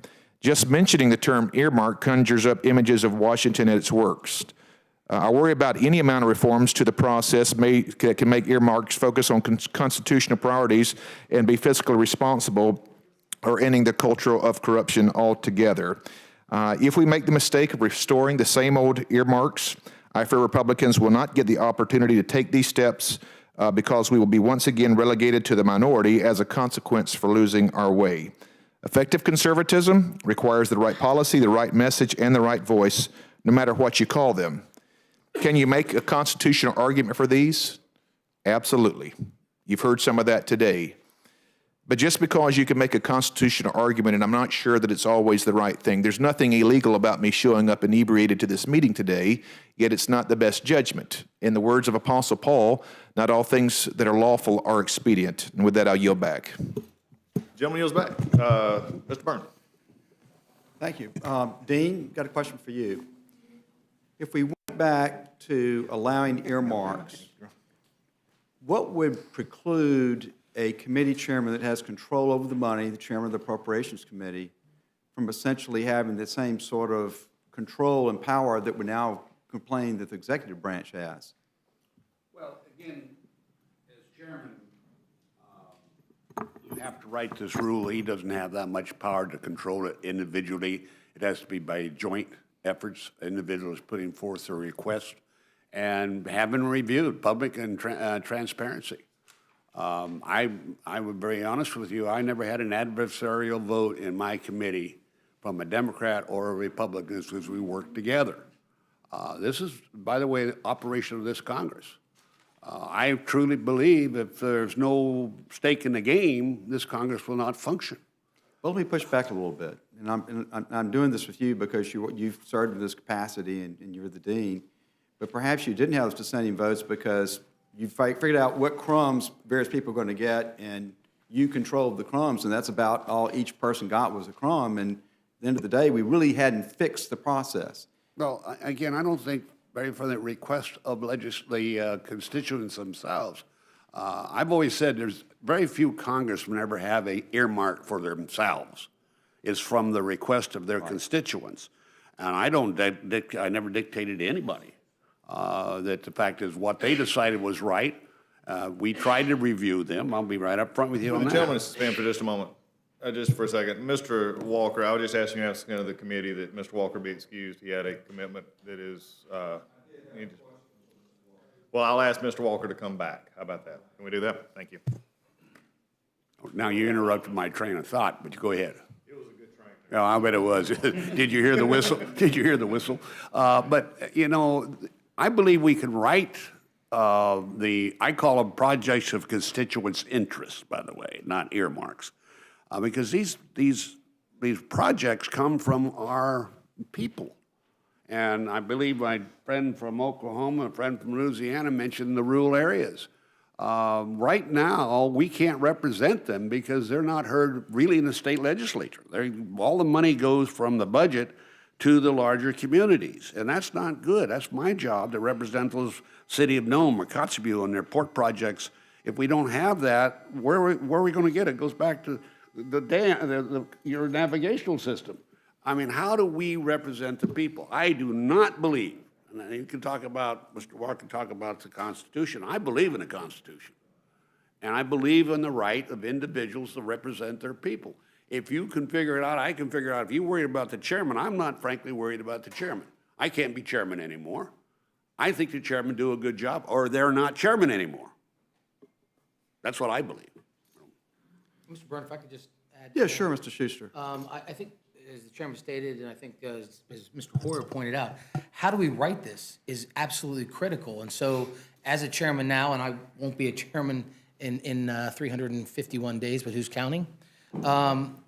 Going through this process, and we did it through the WORDA process, figured out how do we go through, we didn't have earmarks, but how do we go through a process to make sure that everybody's heard, and we approve projects, and as Mr. Rooney points out, the Corps needs some real, even more reform, a lot of reform, but we were able to go through a process and meet members' needs, and we passed, the first WORDA bill we passed, we had 417 votes on it. And it's because looking at everybody's, I look around the table here, and whether it's the Port of Catoosa or the Port of New Orleans or the Florida ports or Boston Port or other places in the country, those ports are not just for those towns, their cities that they're in. They benefit, the Port of Savannah benefits the entire southeast region. So lots of people are interested in the Port of Savannah. So I think having a process where we take that in consideration is very, very possible to do. Again, but how Chairman Sessions and you folks bring to the floor a rule that is balanced, transparent, thorough. I think that is absolutely key to the whole thing. And I'm going to go back to one other thing, too. This isn't just about money. Under the earmark rule, if it benefits your district, it's considered an earmark, not money-wise, policy-wise. And that leaves the executive branch to set the policy for your district. We've neutered ourselves, is what it boils down to. And that's my answer. Thank you. Yeah, Ms. Rooney. I would just add, not to sound too philosophical here, but the whole reason why we're here is because our founders wanted to do away with exactly what we have given the executive branch. We operate as a people under a rule of law and the Constitution, which is a limiting document. It's not an empowering document. And so when you have a revolution based on the fact that we don't want to be ruled by a crown in a distant land or some king, that we are a representative republic, that all of us get to represent our constituents, so we're all heard here equally. To think that in 2010, 2011, we started giving more and more power back to that executive branch. I'm not going to call it the crown, but it's exactly opposite of the reason why we even exist as Americans. We're going backwards, and that's, I think, just totally wrong. So, I think that it's fundamentally against who we are as a people. Thank you. I'm sorry Mr. Walker left because I had a question for him. I'll go ahead. Well, will I still have the microphone when he gets back? I'm going to state my question, and you can. He said something that I hadn't heard before, and that is since 2010, which is, I guess, the year before we put the earmark ban in place, the debt of America has gone up $7 trillion. So it doesn't sound like the earmark ban has done anything about runaway spending. Nope. We're going to do something about runaway spending. Gentleman yield. Absolutely, Chairman. In my opinion, that was not a fair shot. That was what? It was not a fair shot. Not by you, but by the statement. This earmarking is related to about $15 billion a year or so. That went up $7 trillion. I would remind the gentleman that it went up because of other factors, and it was outright spending or things, the obligations. Mr. Chairman, I think that was my point. Okay, I thank the gentleman. I mean, I think that's what I was trying to get at. Well, again, let me stress, as long as you stay within the parameters of the budget, it doesn't add to the deficit. We just direct the spending instead of the bureaucracy. I mentioned Limbaugh and Hannity and those, they have this cow, and that's something we can't be afraid of, ladies and gentlemen, is the bobbleheads of this society. Because they're not telling you that, or the public, that we have a budget that's like that, and we have a right to spend. What happens now, that budget goes to the administration, regardless of what the administration is, goes to the administration, and they decide. And I want to tell you, I represent a lot of rural communities. They get, I won't say it out loud, but they do. All right. Reclaiming my time, I think my point got a little lost there. Obviously, what we do here or don't do here is not going to be a panacea with regard to the government debt. I think we need to understand the beginning. We're talking about an extremely limited amount of money. And even with this earmark ban in place, we've seen the debt go up $7 trillion. So whatever else is the case here, we don't need to get lost in that stream. Mr. Mullen, you had something you Well, want to say? I wanted to add to that, too. Ranking Member Hoyer even made the point that even when it was in its runaway years, that it never busted the spending caps. So it's been in check from spending based on the budget that Congress has put in the parameters before those projects came out to place. What we're arguing here now is we don't get to prioritize projects. We just bundle the package, the same dollars together that we did before, Right. and we give it all to the executive branch, and we have to ask them with very nice letters and very nice conversations, can you please take a look at it? And we're trying to restore our constitutional rights. I know the gentleman who left brought that up, but if we don't want to live by what the Constitution says, then that's why we have amendments, and we can amend the Constitution and let the people decide that they want the executive branch to have that power. Until then, it is still our responsibility, period. And I guess I'm listening. We were asked by the speaker, by the way, Mr. Hastings, I'd read the article my staff got to me, but had the speaker's statements. I did not take his statements in that to be in any way a retraction of his direction to us, which is to listen and do what we think is the body's will. So I hear your concerns, but I don't think we should do that. But I'm listening to the speaker, and he's worried about abuses creeping in that we had in the past. And I think we should all be worried about those abuses because the abuses were real. There's no question they were real. And people being people, we can be subject to reinstituting those abuses perhaps in a different form. So as surely as I don't think that we should allow this to be a debate about whether or not this is some significant tool to control the debt, which it's not, we also can't ignore the fact that there have been abuses in the past, and we have to take those into account. We can't just run out there and say, well, in some respects it worked in the past, and in other respects it didn't. We have to take those into account. And I think the speaker is right in bringing those points up and making sure that we don't lose sight about that as we go through this process. And I don't think anybody that we've heard testify wants to bring back the old way. We're saying we can do this with reforms, but I guarantee you, any rule you make, someone's going to try figuring out how to break it. But that doesn't mean that you just stop. That doesn't mean that you give away your constitutional authorities because we're afraid that there might be a bad apple. That's going to happen. And I don't care, it already occurs even with the ban being put in place. They just figure out a different way to do it. That's called criminals. And we have a court to prosecute those. That's why we have another branch that can handle those individuals. Well, Ms. Young, want to say something else? Again, abuses, if you want to see abuse, watch the bureaucracy. Well, that's... And there is, very frankly, in our case, if we abuse it, either go to court or we don't get elected again. The other side, there's no oversight of any consequence. So I'm just, I understand your concern, but we can write a bill, I believe those abuses will not occur, maybe one or two, but it will not be like maybe in the past. Well, I'm sorry I took up so much time, but I thought the panel brought up... Before the gentleman yields his time, Absolutely. would you yield? I just want to make it very clear what is reported that the speaker said. House Speaker Paul Ryan said in a C-SPAN interview last week that he was not inclined to restore earmarks, but he did not rule out the possibility. I do believe, and this is a quote attributed to the speaker, I do believe that there's a concern about having more legislative branch oversight on how the executive branch spends money, but we've got to make sure that we don't go back to pork barrel spending. And in essence, that's the upshot of his remarks. Yes, sir. I'm reclaiming my time. I don't think you or anybody else in here want to go back into the old days of pork barrel spending. So I don't think, sometimes we parse words too carefully. I don't think the speaker's saying don't do anything. I think He he's didn't setting say up a big don't do red it. He flag. said he wasn't inclined to do anything. And when the speaker ain't inclined, ain't much going to happen. May I make one comment, Mr. Hastings? I have the votes. And I was asked to let those votes not occur.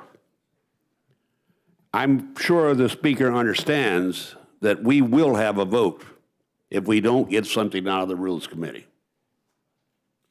That's not a threat. That is a constitutional effort which I've put forth, and everybody in that conference knows that. And we had a commitment that with this issue would be addressed.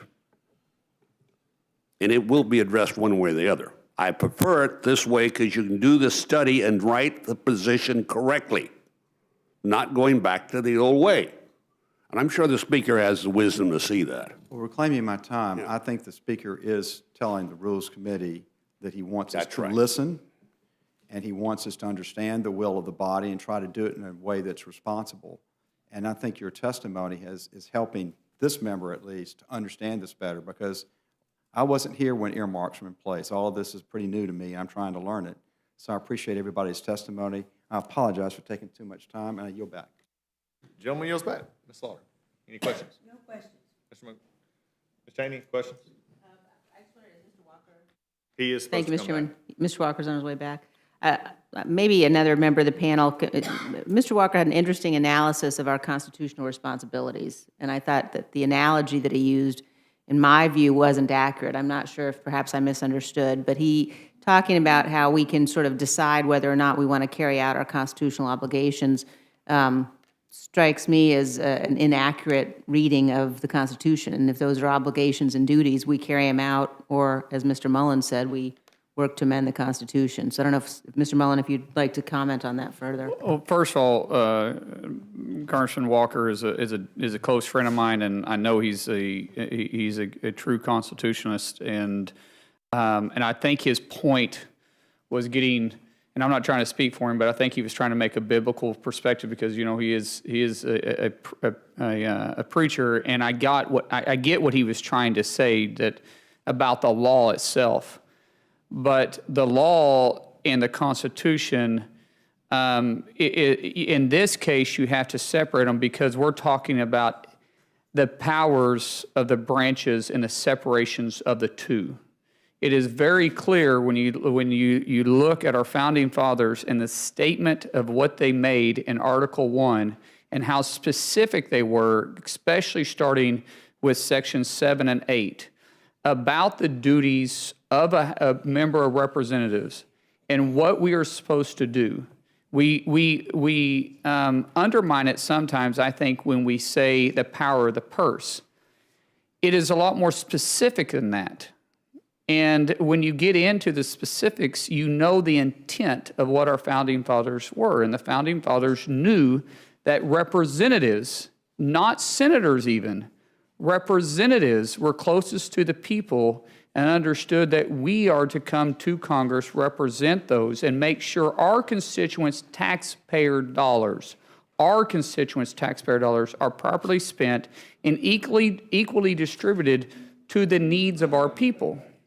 And so while I understand what Mr. Walker was trying to refer to, not trying to get into a tit for tat with him, I think there was a difference of the two. But since Mr. Walker is back, you had to come back too. Well, I never left, so Mr. Walker, we've been talking about you in your absence. I've heard. In fact, Neil Cavuto related to me. No. I just wondered if you had an analogy and you talked about, our constitutional duties and obligations, but then you sort of, perhaps I think we're trying to talk more about the law than our constitutional duties. And the discussion has been about sort of we have the duty that's laid out in Section 7 and 8 of Article 1, and it's not a duty that we can decide we're just simply not going to exercise. We're obligated to exercise it. And I don't think that you meant that we aren't supposed to be exercising the power of the purse, that we aren't supposed to be the entity within the government that's charged with that. I think you meant something else, but maybe you could elaborate a little Sure, bit. happy to do that. Thank you, Representative Cheney. We are basically making an argument today, from what I'm hearing, a lawful one, but one that is based on what we could do in the future as opposed to past behavior. Past behavior, I think most would say, left a temptation, even though the past arrangement was legal as well. There was nothing illegal even then or unconstitutional about the setup or the arrangements of how earmarks were spent. So the argument today is based on change in future behavior as opposed to referencing past behavior. That's a concern of mine. Both future and past tense were still constitutional and are still constitutional. So in making that case saying, well, this is strictly only about the Constitution, my question is, what does prevent us from falling back in those same temptations and those same traps from years past where we have seen major corruption, where we have even seen breaking the law? To my friend Representative Rooney's comments, sure, as a former pastor, I can tell you there are lots of situations where you go into no one's bad, but there's a temptation of eventually making the bad decision. What my point is, and quoting the Apostle Paul, just because something there is a reference or it is lawful, I believe sometimes without some reforms that are clearly communicated that offers great assurance, I believe it's a slippery slope to getting to a place where arms can be twisted. The whole term of cardinal and how it came to be as far as appropriating and going in kind of the image of groveling to get what your district needs. All these arguments are valid. All these needs that have been represented of what their communities need, all of that, yes, I don't push back on any of that. What I'm saying is that if we're strictly arguing only a constitutional argument, that's what we used in the past. There was nothing unconstitutional about the framework of the setup last time.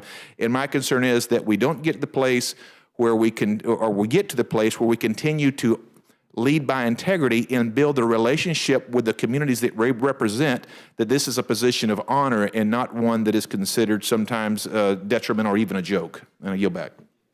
Thank you very much. And I would agree. I think that, we're in a situation where we wouldn't be revisiting the issue, however, if we didn't have the constitutional obligation to undertake this exercise. And I think all of us on both sides of the aisle would agree that we can't go back to a situation where we were ungoverned, where the abuses happened.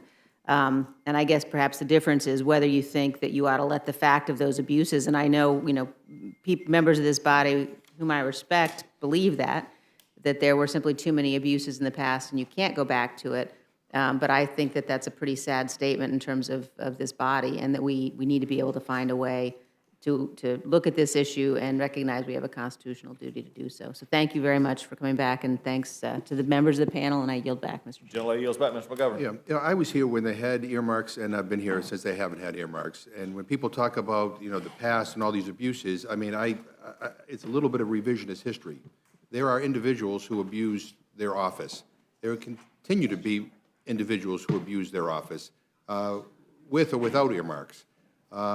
And I would argue that the vast majority, the overwhelming majority of people who had government, I guess, congressionally directed spending or earmarks or whatever, they were all perfectly legitimate.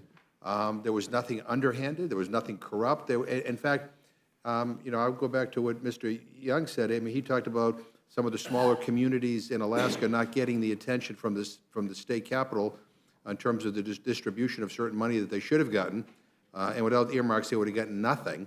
I will tell you, in Massachusetts, when I got elected, we were able to earmark some funds, and if we were not able to, all the transportation money, for example, that went to Massachusetts would not be restricted to the bigger communities. It would go to one community, Boston, for one project, the so-called Big Dig, which is a great project, but I represent the second largest city in New England, and investing in that community is every bit as important as investing in Boston. So now we're in a situation where, we go to the state and we try to argue with them over, again, focusing on not just the capital city, but also on some of the medium-sized cities and the smaller communities. We have infrastructure in some of our towns that is so bad that basically bridges have been closed down. You have to do alternative routes to get from one point to another point. And we're told, well, it's not a priority, or we don't have the money, or whatever. And I think part of our job here is to force, a discussion on what these priorities should be. So, I think when this whole debate about getting rid of earmarks happened, if I remember correctly, it was because a handful of people in this country demagogued this issue to the point where people got frightened, where people didn't have the political guts to stand up and say, wait a minute, let's kind of tell the truth about what's happening here. And so I agree with what most everybody has said here, but I think, the issue right now is, what do we do about it? I hope, in fact, that, all this discussion will result in some sort of proposal that we could bring forward. I hope it's beyond just the Army Corps of Engineers. I think our transportation monies and other monies, I think are equally important. But I look back on some of the earmarks that I've received in my district over the years. They've not only, I think, passed every test of what's legitimate, but they have resulted in incredible economic development that has, raised revenues for the government well beyond the initial investment. I mean, they have been worthwhile. So I hope that, I hope that the speaker will give the Rules Committee or whoever the green light to kind of come forward and put something together. But this is not just about our constitutional responsibility, which I think is a big deal, because we ought to take our constitutional responsibilities seriously. But it's about good policy and directing taxpayer dollars to projects and to initiatives that I think are worthwhile. And look, if there's anybody in this chamber who is guilty of corruption, I mean, whether they try to abuse the earmark process or they try to unduly influence the executive branch in exchange for money, they ought to go to jail. And those that have done that in the past, they have paid the price. And that's the way the system should work. When somebody does something wrong, they ought to be held accountable. But I appreciate you being here. I hope that, this is more than just talk and that something will come out of this. But anyway, I yield back my time. Gentleman yields back. Gentleman from Florida. Mr. Chairman. Mr. Chairman, just to put a fine point on the question that I raised regarding Speaker Ryan's comments. I take Mr. Burns' point, and I was trying to make the point that Dean Young made, and that is that whether or not the Speaker is inclined, I'm hopeful that the proceedings here will assist in his judgment as to whether or not we should go forward, and rather than have an exercise in futility. Mr. Walker, thank you for coming back. Back in 2016, we reformed the manufacturing tax breaks, and I believe you were a supporter of that particular measure. Last night, there was a measure on the floor, some miscellaneous tariff measure, which has taken place after the reforms. My question to you is, apparently that process allowed that it would go forward and would contemplate not violating at that time any earmark considerations. How do you reconcile your support of that process, or would you agree that some outside mechanism that would bring us to a better understanding with reforms of the earmark process could be undertaken? Thank you, Representative Hastings. I believe that's the perfect question for this argument. We were told 3 times, in fact, when we began to present this nearly 2 years ago, we were told 3 times that this would be illegal or that it would fall inside the earmark ban, but we did not surrender on it. We kept going back to the Ways and Means and found a way that legally this could be presented without it falling under the earmark category. Now, it took us a while, but I believe it's an example of why we can get things done that meet local needs, local community needs, without having to go through the earmark status, as we saw. I think it was a unanimous vote last night, 400-something to 0. Article I powers, things like the Agency Accountability Act, I think those are ways around it to be able to still get things done and measures met. Is it the easier path, I realize, for a 2-year process? No, it's not. But I do believe there is a pathway still to get some of the things that impact the people in the districts that we represent without having to go specifically direct congressional spending or earmarkers. But you do agree that that process worked, and it took some time to bring it to that. So I do. Wouldn't you agree that we could do something here with reference to earmarks that would make it palatable for us and for the people that we represent? I am not saying that it's impossible. What I am saying, and I guess I would ask this question or ponder this question, if the earmarks were the best appropriate way to move forward, and even in a constitutional manner, why is it that they even need reforms? Why is it that there needs so much kind of sculpting and scoping to this process to get it where it is palatable?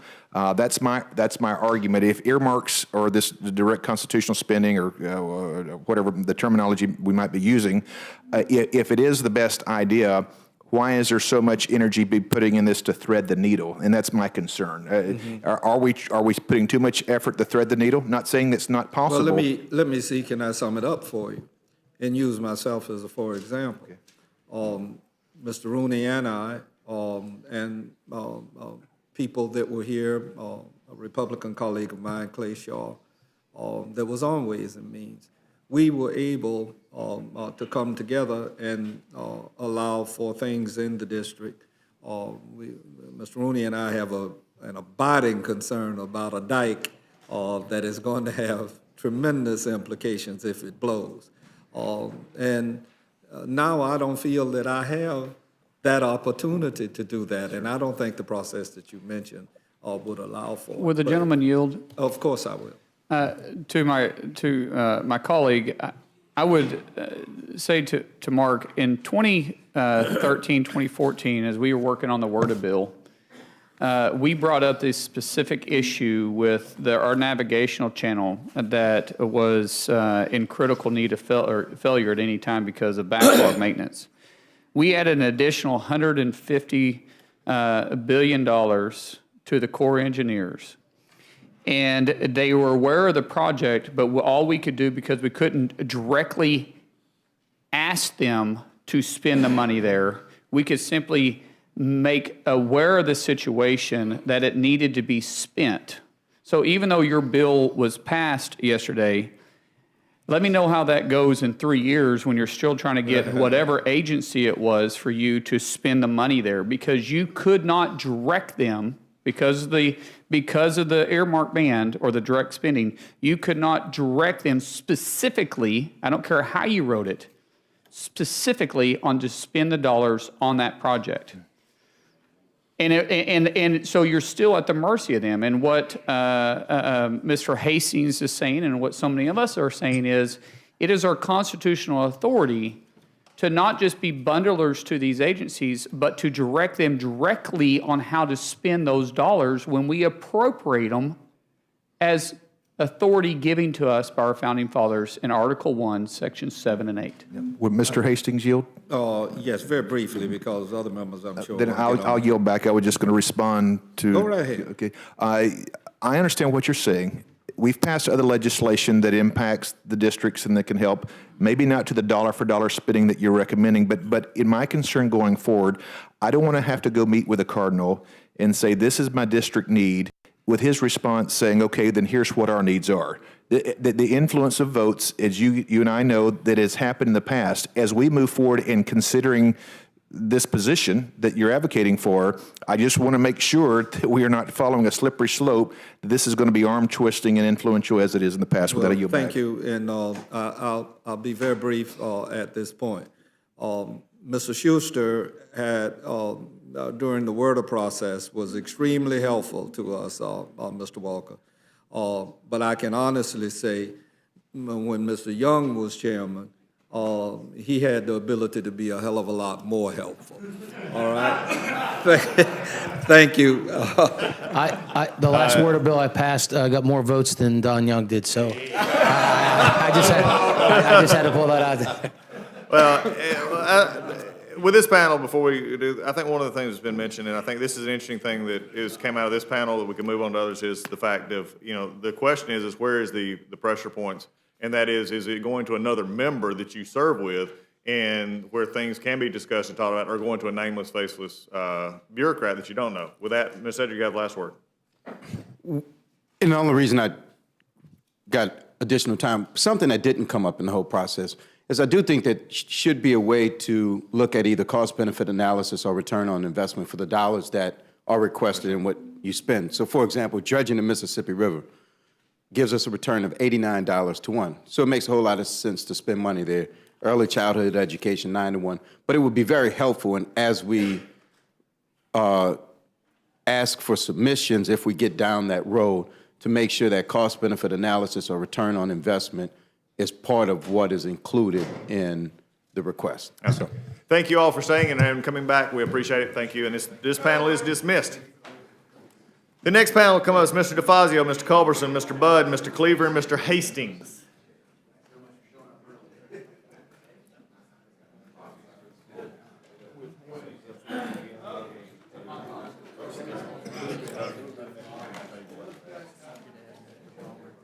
Mr. Palmer. Mr. Hastings will be testifying from his position on the committee if you'll come to the table as well. I will. I will, Mr. Hastings. Thank you. Thanks.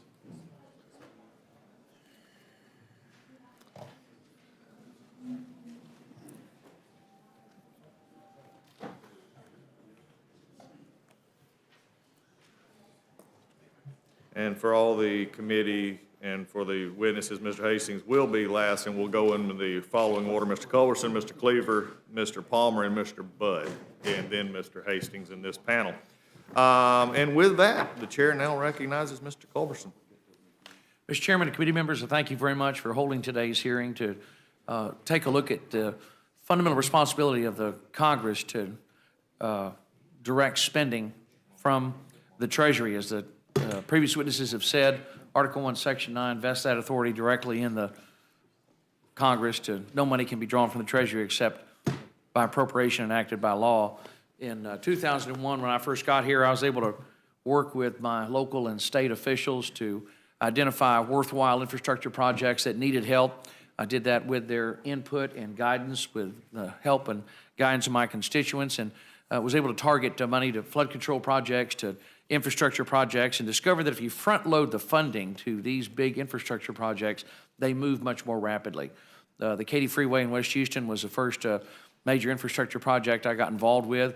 I found a way to front load the funding to the project, and we expanded a 6-lane highway to 24 lanes in 5 years and 4 months because the money was front loaded.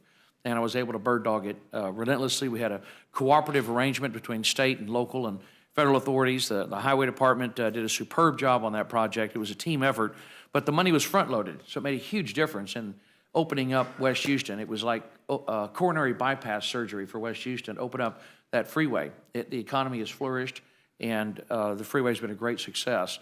But we have a serious problem in Houston that I think illustrates the serious flaws in the earmark ban, because in 2011, it was impossible for me from that point forward to target money to a specific project, to front load the funding to speed it up.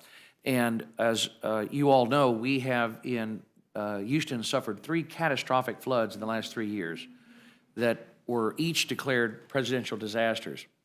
And normally, when it snows in Houston, it's sort of a novelty and kind of fun for the kids, but it's not fun this winter. This has been a very difficult winter for the people of Houston. It snowed and sleeted yesterday and shut down the city, but it's been a miserable experience for tens of thousands of my constituents for this snow, for this cold weather, because they're living on the second floor of their homes with all the sheetrock torn out on the first floor because they were flooded catastrophically. And we urgently need a third reservoir in northwest Harris County. Houston, Harris County is flat as a pool table, and the northwest side of the county is only about 150 feet higher than Galveston Bay. So the water flows very slowly. And in the 1940s, members of Congress had the foresight to build 2 big reservoirs on the far west side, but they always planned for a third reservoir to keep water out of the main drainage channel, which is Buffalo Bayou.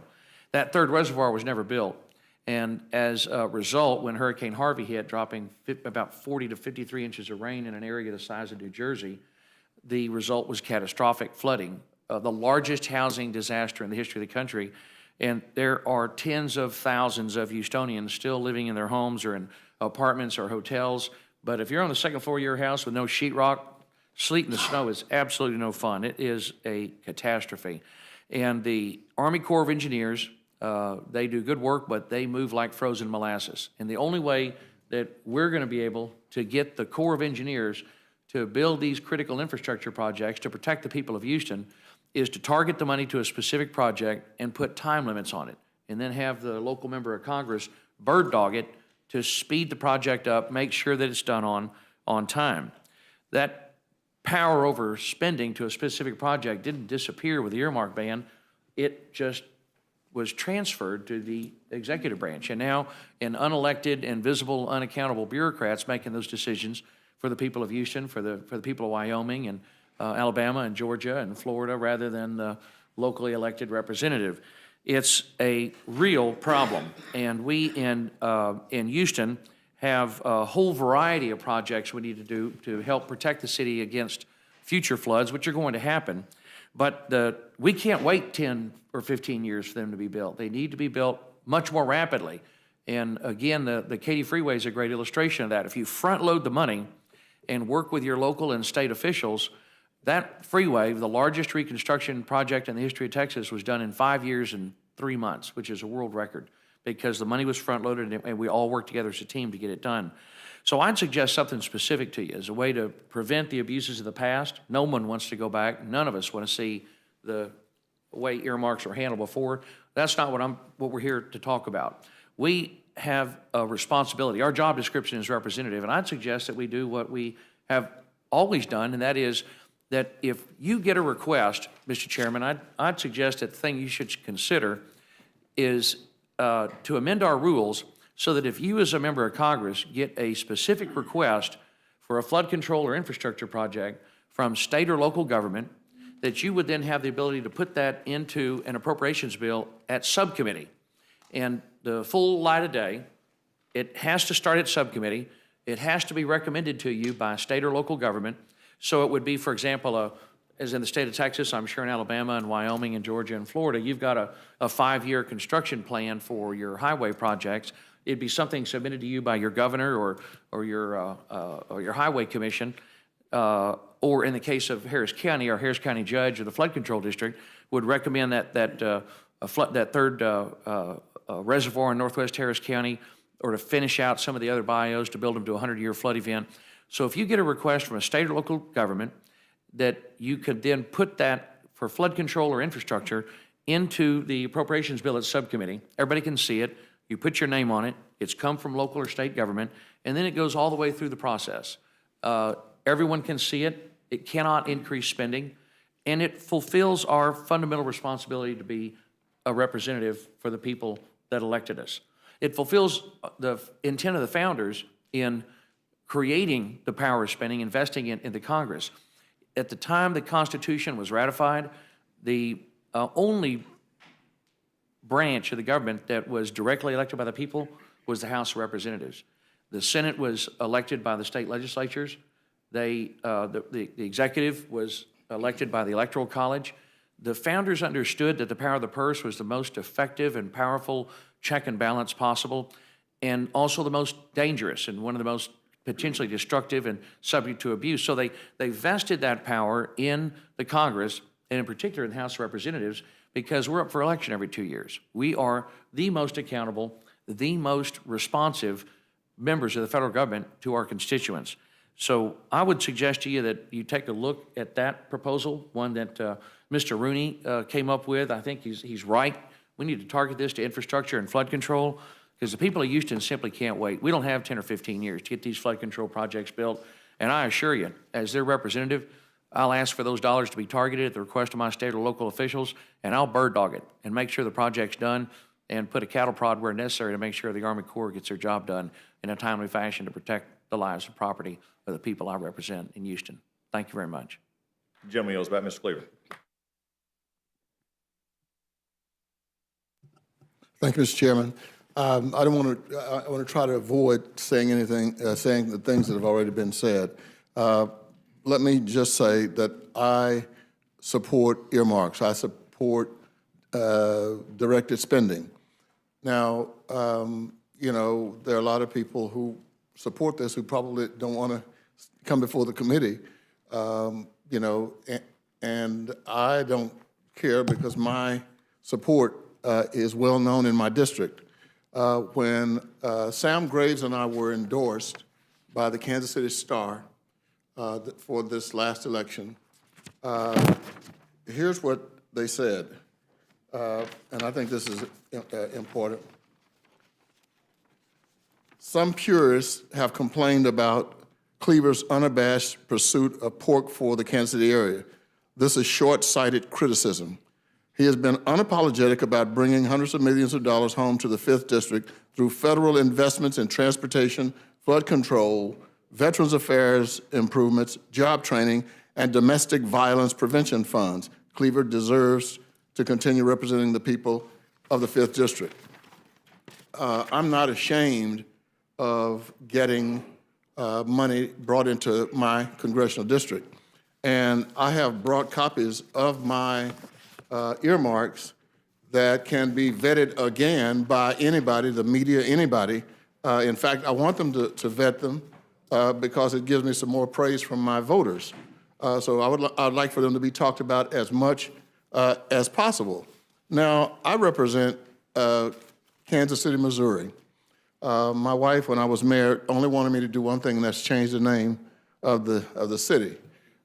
Just a little request like that is all she made. Most people, or many people around the country, don't even know the difference between Missouri and Kansas. I've had people ask me, were you the mayor of Kansas City, Missouri and Kansas City, Kansas? And I usually say yes, just like you can be the mayor of Milwaukee and Spokane at the same time. Why in the world would I want the administration to do in my district what they don't know about? Let me give you an example. The CFPB ruled that Marshall, Missouri could not do balloon loans because they had restricted the balloon loans to the rural areas of our country and not in the city and the suburbs. Marshall, Missouri is almost 100 miles from Kansas City, Missouri. It's in my district. But the people who made that ruling, they don't know anything about Marshall, Missouri. They don't know where Marshall, Missouri is. Now, we were able to get it changed, but it just points out clearly what happens when you allow people who don't understand your community to make decisions. One of the angriest moments since I've been in Congress came when, after the economic collapse of 2008, in response to all the foreclosures, HUD put in place a program that all of you probably, at least those of you who were around, probably use. It's called the Neighborhood Stabilization Program, and that is you come in and stabilize properties that had moved into distress because they've been abandoned. When the announcements were made, there was not a single dime spent in Missouri, Kansas, Iowa, or Nebraska. Not one dime. And it was only when my longtime friend, Kit Bond, and I started screaming about the fact that, again, flyover territory left us out of a program. It is infuriating. And it happens over and over and over again. Unless I stand up and speak for the people of the 5th Congressional District, I don't have any proof that the people in the White House, whether it's Barack Obama or George Bush or Donald Trump, can deal with the things that I need in my district. Probably nobody in this room and nobody in the Department of Transportation can tell you where the Buck O'Neill Bridge is.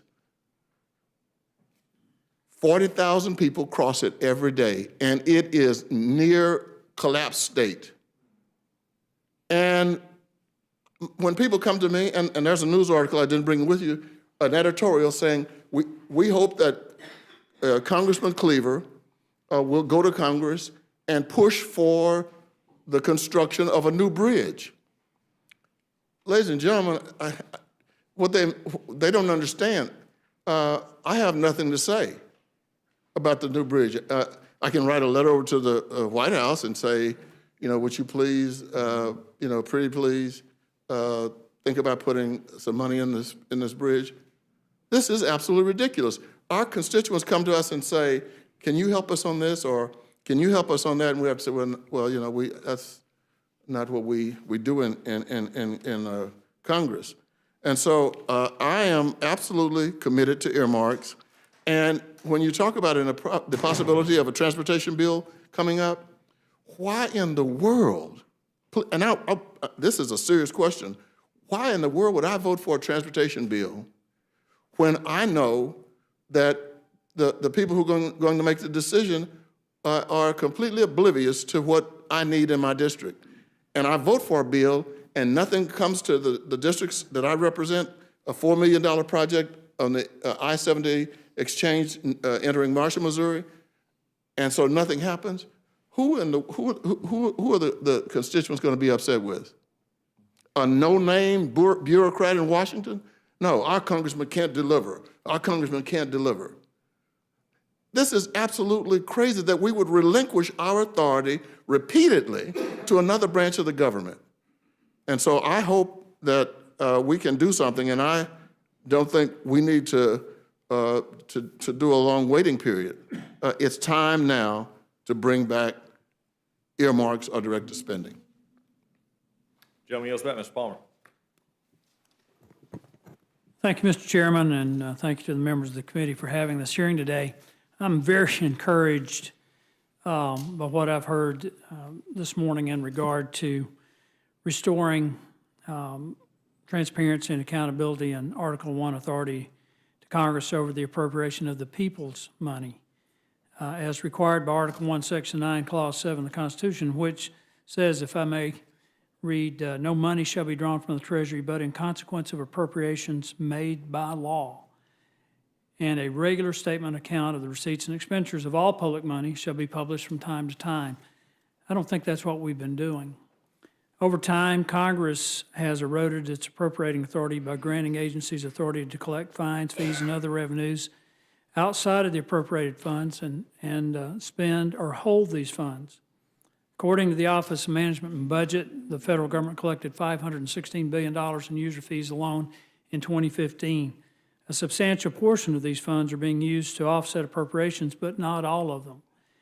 As members of Congress, we should not have a problem with using these funds to offset appropriations, but we should have a problem with agencies accumulating substantial amounts to self-fund programs or operations outside the normal appropriations process. The Government Accountability Office calls this backdoor spending, and I appreciate Mr. Hastings' point that he made earlier about transparency and accountability. When you have backdoor spending, you lose that transparency and accountability. I've introduced a bill, H.R. 850, Agency Accountability Act, that would send all unappropriated funds, that includes the fines, fees, court settlements, and other revenues, to the Treasury Department, identified with the agency where the funds originated and making them subject to the normal appropriations process. This does not mean the funds will be taken away from the agencies. It simply will allow for the appropriations committees to see exactly how much money is coming into the agencies and will substantially improve oversight how the agencies are spending those funds and make a determination about how much agencies may hold as unobligated funds. And to Mr. Culberson's point, this would restore authority to Congress and take it from unelected bureaucrats. One prominent example of the unaccountability happened in the spring of 2015 with the Department of Homeland Security's funding fight.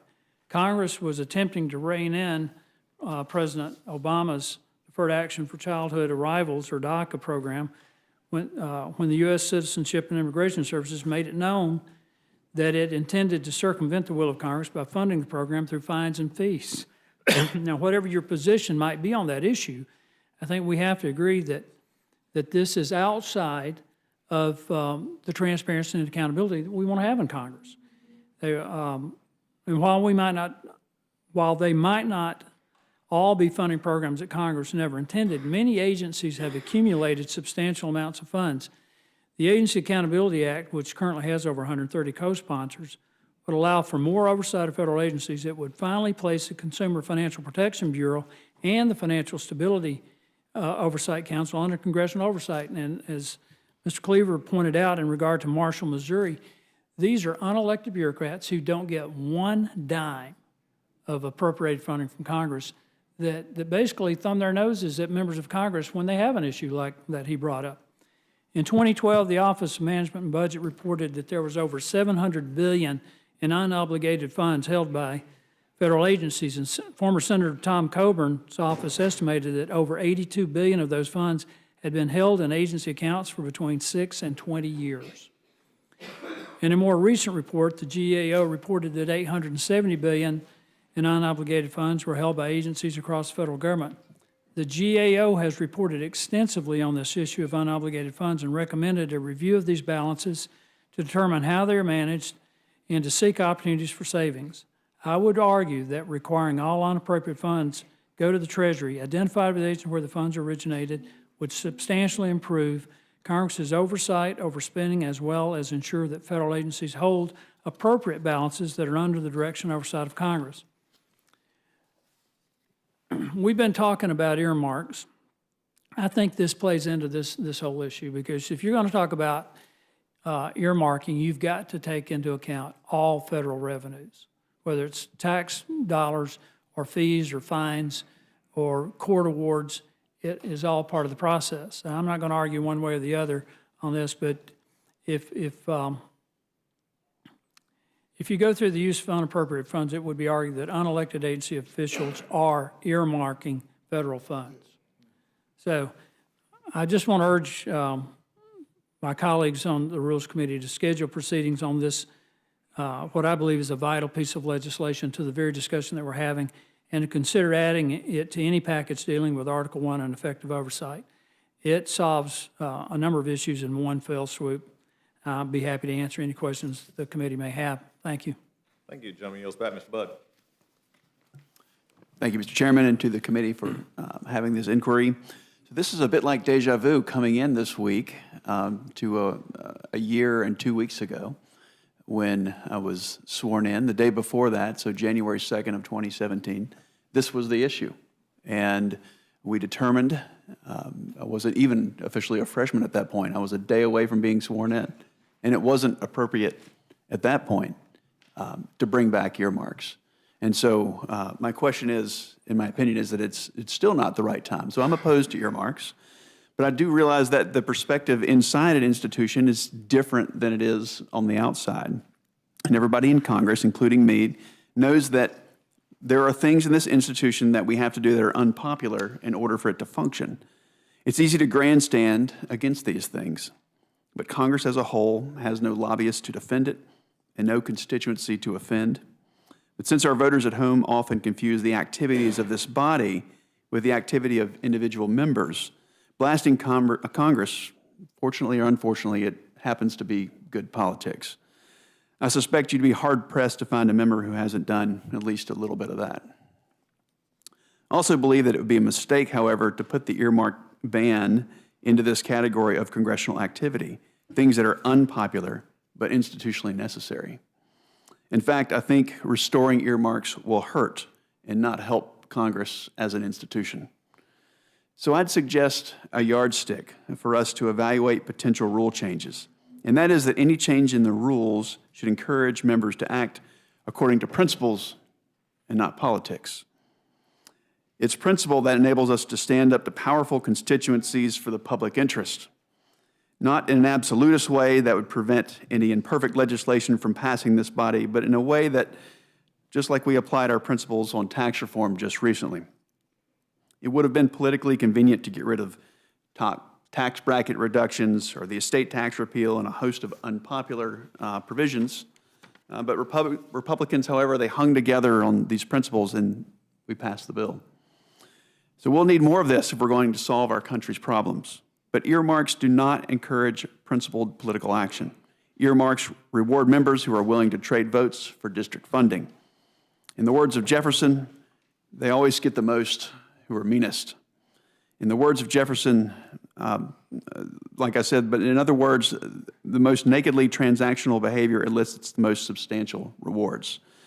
The multiple cases of corruption stemming from the award and solicitation of earmarks can be thought of as extreme examples of the normal process. Earmarks also punish members who don't ask for them. A member who refuses an earmark for reasons of principle has just created a permanent political enemy in his home district. That interest now has long-term financial stake in seeing the member lose his or her seat. His challenger can then strengthen himself by promising to come through where the incumbent refused. This is a scenario I suspect many members have not considered. Such a process would cause, over time, Congress to become more and more populated by those who play ball instead of sticking to principle. I'd offer that's one explanation for how we got to where we are, just one explanation, with $20 trillion in debt. The game has got to change. Playing ball will not address the national challenges that we currently face. Members may not be interested in earmarks. I'm not. But if members are prepared to vote to reinstate them, then they should be prepared to become interested or suffer the political consequences. Many of us, I suspect, believe that if a teapot museum would get a member to vote yes for a conservative priority, then, well, so be it. But one member's lack of principle does not reflect on the whole. But that's not the political reality. Those of us who have not asked for egregious earmarks will inevitably be pressured to support legislation that includes those types of provisions. Those of us who are Republicans will inevitably be called to account for a Republican Congress that restores a practice that my conservative constituents back home absolutely loathe. So, Mr. Chairman, earmarks have been called the currency of corruption, and I believe that's an accurate description, not because earmarks are inherently corrupt. I'm not saying that, but because of the incentives that they offer for corrupt behavior and the punishments they offer for sticking to principle. A strong Congress is a Congress that rewards principle. Earmarks do the opposite, and I urge my colleagues on this committee to reject any measure that would lift the current ban.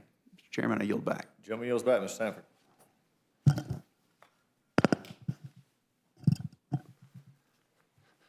I would first off say, Mr. Chairman, that I admire so much the deliberation that we've had today. I wish more of this kind of conversation took place on the floor of the House. I think it's been incredibly constructive.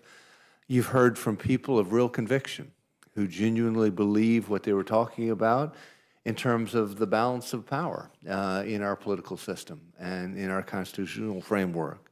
The idea of not having to go to, as a plaintiff, to the executive branch is something that I frankly agree with. You've heard about this idea of, small towns and the way in which they don't have grant writers, and therefore can they access funding at the same level proportionate to where a larger city or municipality might be. You've heard a number of good debates, and it'll take Solomon and all his wisdom to get this deliberation right, and I wish you well in that process. But I would just say that I would encourage you not to go back to what we had before. That earmarks, as we know them, were indeed destructive, as my colleague from North Carolina was just suggesting, and that to go back to where we were would be to open the floodgates to a whole host of problems moving forward. I think that I have a somewhat unusual perspective in looking at this, and that I've had both legislative and executive branch experience. And so let me just offer 4 vantage points as you go through your deliberations. One, I would argue that earmarks foster duplication. And for us to be competitive in the 21st century as we compete in a global economy, the one thing that we cannot afford is duplication. I say this from this vantage point. I was actually the first governor in South Carolina to ever produce an executive branch, operational executive branch budget. And as you can relate, looking at the way the process works in Georgia, what I had seen was, look, at the executive branch level, we don't have a better perspective, but we do have a different perspective. And if the sum total of our budget process is getting to, what do I need to get for your district, your district, your district, and your district to get to a yes, if that's the sum total of our process, it ends up with an amazing amount of duplication. We indeed saw this in South Carolina. And so you'd have 7 or 8 of the same things duplicating themselves in different counties across the state. Again, everybody in fairness watching out for their district, but what it did as a state was to lead to duplication. And so I would just say, in whatever you deliberate, whatever you look at, I would ask you to look at this notion of e pluribus unum, from the many one.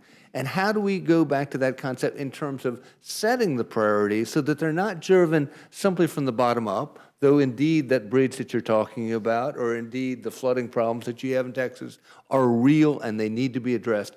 But we have to somehow balance those local needs with this notion of how do we be competitive in the 21st century. And at times, what I've seen, at least in the executive branch role, when I held that role, was that earmark process at times was worked against our ability to do so, at least at the state level. 2, I would say earmarks at times foster more earmarks. Again, my colleague from North Carolina was just getting to this. I remember naively, when I was first in Congress, at that time, it was a surface transportation bill, I believe. And at that time, each member was given, in essence, about $10 million of earmark money. If you're on the committee, it was 30. If you were more senior, it was a number up from there. And I didn't believe in earmarks, so I guess naively at the time, I said, look, I want you all to direct my money to the state DOT. But needless to say, I was getting a lot of noise back home about the Cooper River Bridge. It was a big project for the district, meant a lot, but it also happened to be the #1 priority project in the state. So what I knew as a member was by sending it to the state DOT, given it's the #1 project for the state, the money would indeed get to my district, and I wasn't in any way shortchanging my district. That was not at all the politics, though, of how that thing played out. And so what you had was a whole host of folks saying, you're not even watching out for your district. I said, no, I directed it here and it would get there. But by not directing the earmark myself, it was a political firestorm. And in that regard, what I'd suggest is what we have to be careful about is not a process, as again, my colleague from North Carolina suggested, whereas if you don't participate, if you don't play, there's a substantial political downside for you in not doing so. And so there's a balance somewhere. I don't know exactly what it is, and that's why you'd have to have Solomon and all his wisdom in the deliberation, but I would simply warn you about that because I've seen it firsthand. Thirdly, I would say that earmarks do, in fact, foster more spending. They are, as correctly been pointed out, only about 1% of the pie, and you'd stay below the caps. But what we all know is that once you've gotten that earmark in a bill for your district, how in the world do you vote against a bill? And that's where the leverage that my colleague from North Carolina was just getting at. Again, that's a tricky thing. And so I think that, you know, again, we've got to look at that. The fourth point I'd make is this. Earmarks tempt. Limitations in life can serve us well. Prohibitions, limits. And so what I saw when I was governor, I saw the craziest earmarks in the world. I mean, I saw it to family, to friends, to associates, you name it. It led to a corrupting political process of which there have been consequences now in South Carolina. I am not disparaging any member of this body. I'm simply saying that there is a temptation and at times there are limitations that are of value. And even from, in fairness to my colleague from Wyoming, from a constitutional standpoint, for instance, what Congress recognized in itself in the wake of the Smoot-Hawley tariffs and the Great Depression was its inability to negotiate trade deals. And so though that is our constitutional responsibility, we vested in the executive branch the ability to go out and negotiate a trade deal. We still held the ability to go thumbs up or thumbs down on the final deal, but we said, we can't do this that well ourselves. You come up with a deal and then we'll vote it up or down. And so I do think that there is a value, and there's been case, if you will, in the way that we've handled other things, investing in administration certain things. Where does that leave me? It leaves me with three thoughts. One, transparency alone is not enough as you look at your deliberations, because what may be good for my hometown paper may not be good in terms of competitiveness as we look at the nation as a whole. Two, you can't have one person drive the ultimate decision. Unilateral decisions are not what our founding fathers set up. They believed in a balance of power and this idea of comparing notes and two heads being better than one. And so as you look at this process, I would simply ask you to look at something that does include a variety of different perspectives as opposed to one. And finally, I would say process really matters. As my colleague from Louisiana was pointing out, whether it's with cost-benefit analysis, whether it's rate of return, you have to have at multiple levels these kinds of things vetted when we look at congressionally mandated spending. Where does that leave me in more precise form? I think that Chairman Schuster got it pretty close with the WERDA bill. I mean, it's you know, a Tiger grant is an executive branch earmark. What WERDA did was to say, let's go through a process, let's make it transparent, let's have multiple vettings, let's have not one person decide. I think that if you look at something like that, that's a very different thing than the earmarks that I would warn you against. And with that, I'd yield back. Jim Wheels back. Mr. Hastings. In light of the time of these gentlemen, and they've been here a long time, if it's okay, I'm here for the duration, so I'll wait with Mr. Goldman and Mr. Turner to testify. Outstanding, Mr. Hastings. With that, we'll turn to questions for this panel. Mr. Newhouse, any questions? Thank you, Mr. Chairman. And as you knew, I was absent for most of your testimony, so I apologize for that. But the individuals that I did hear from, like I said, the jury's still out on this question. We're taking ideas. We're trying to glean some wisdom. Hopefully Solomon does come through somehow and give us that wisdom that we need. But as you were speaking, Mr. Sanford, I'm just thinking outside, off the top of my head. Is there a way to, we don't want to go back to where we had before. Mr. Budd was clear about that, and I think that we all agree about that. But is there a way to change the process to make it something that it's not just one individual, that it's kind of not necessarily out of our hands, but a different process that can enjoy the confidence of the American public that I think one of the things, and you guys touched on this, that left a very bad taste in people's mouth was the process to buy votes or to utilize earmarks to influence votes. And so how can we get away from those kind of things? And I don't have the solution, but you guys have brought up some interesting notions that I think we need to further explore. And so I just want to thank you for that. If you have any more further comments. Yeah, I would just say as you deliberate, I would ask you to look specifically at the word or process and what Chairman Schuster came up with at the Transportation Committee level, because I think that's a long way from where we started with earmarks. They're very different in the way that they advance individual interests that are real and exist, whether it's a bridge in the Midwest or whether it's the port in Charleston. So I would just specifically recommend to you the word or process. Any other comments? Yes.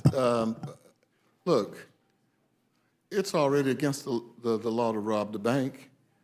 It's already, if somebody is using the process to do something wrong, they get caught, they go to jail.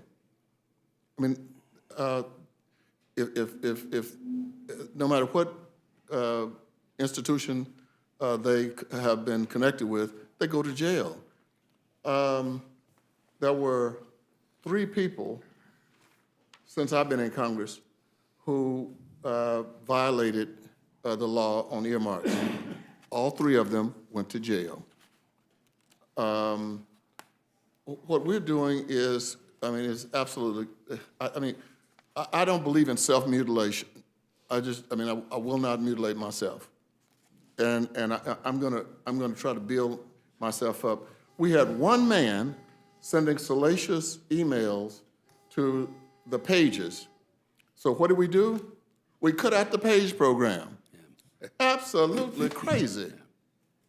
It makes no sense. Why are we doing that to ourselves? If we have 435 members, 3 of them misused earmarks, went to jail. We have one man out of 435 who sent some emails. He was sent home or forced to resign, but there are 434 people who didn't do it. We had one. We can't guarantee that somebody's not going to mess up the system. But we already have a system in place for people who steal. It's already there.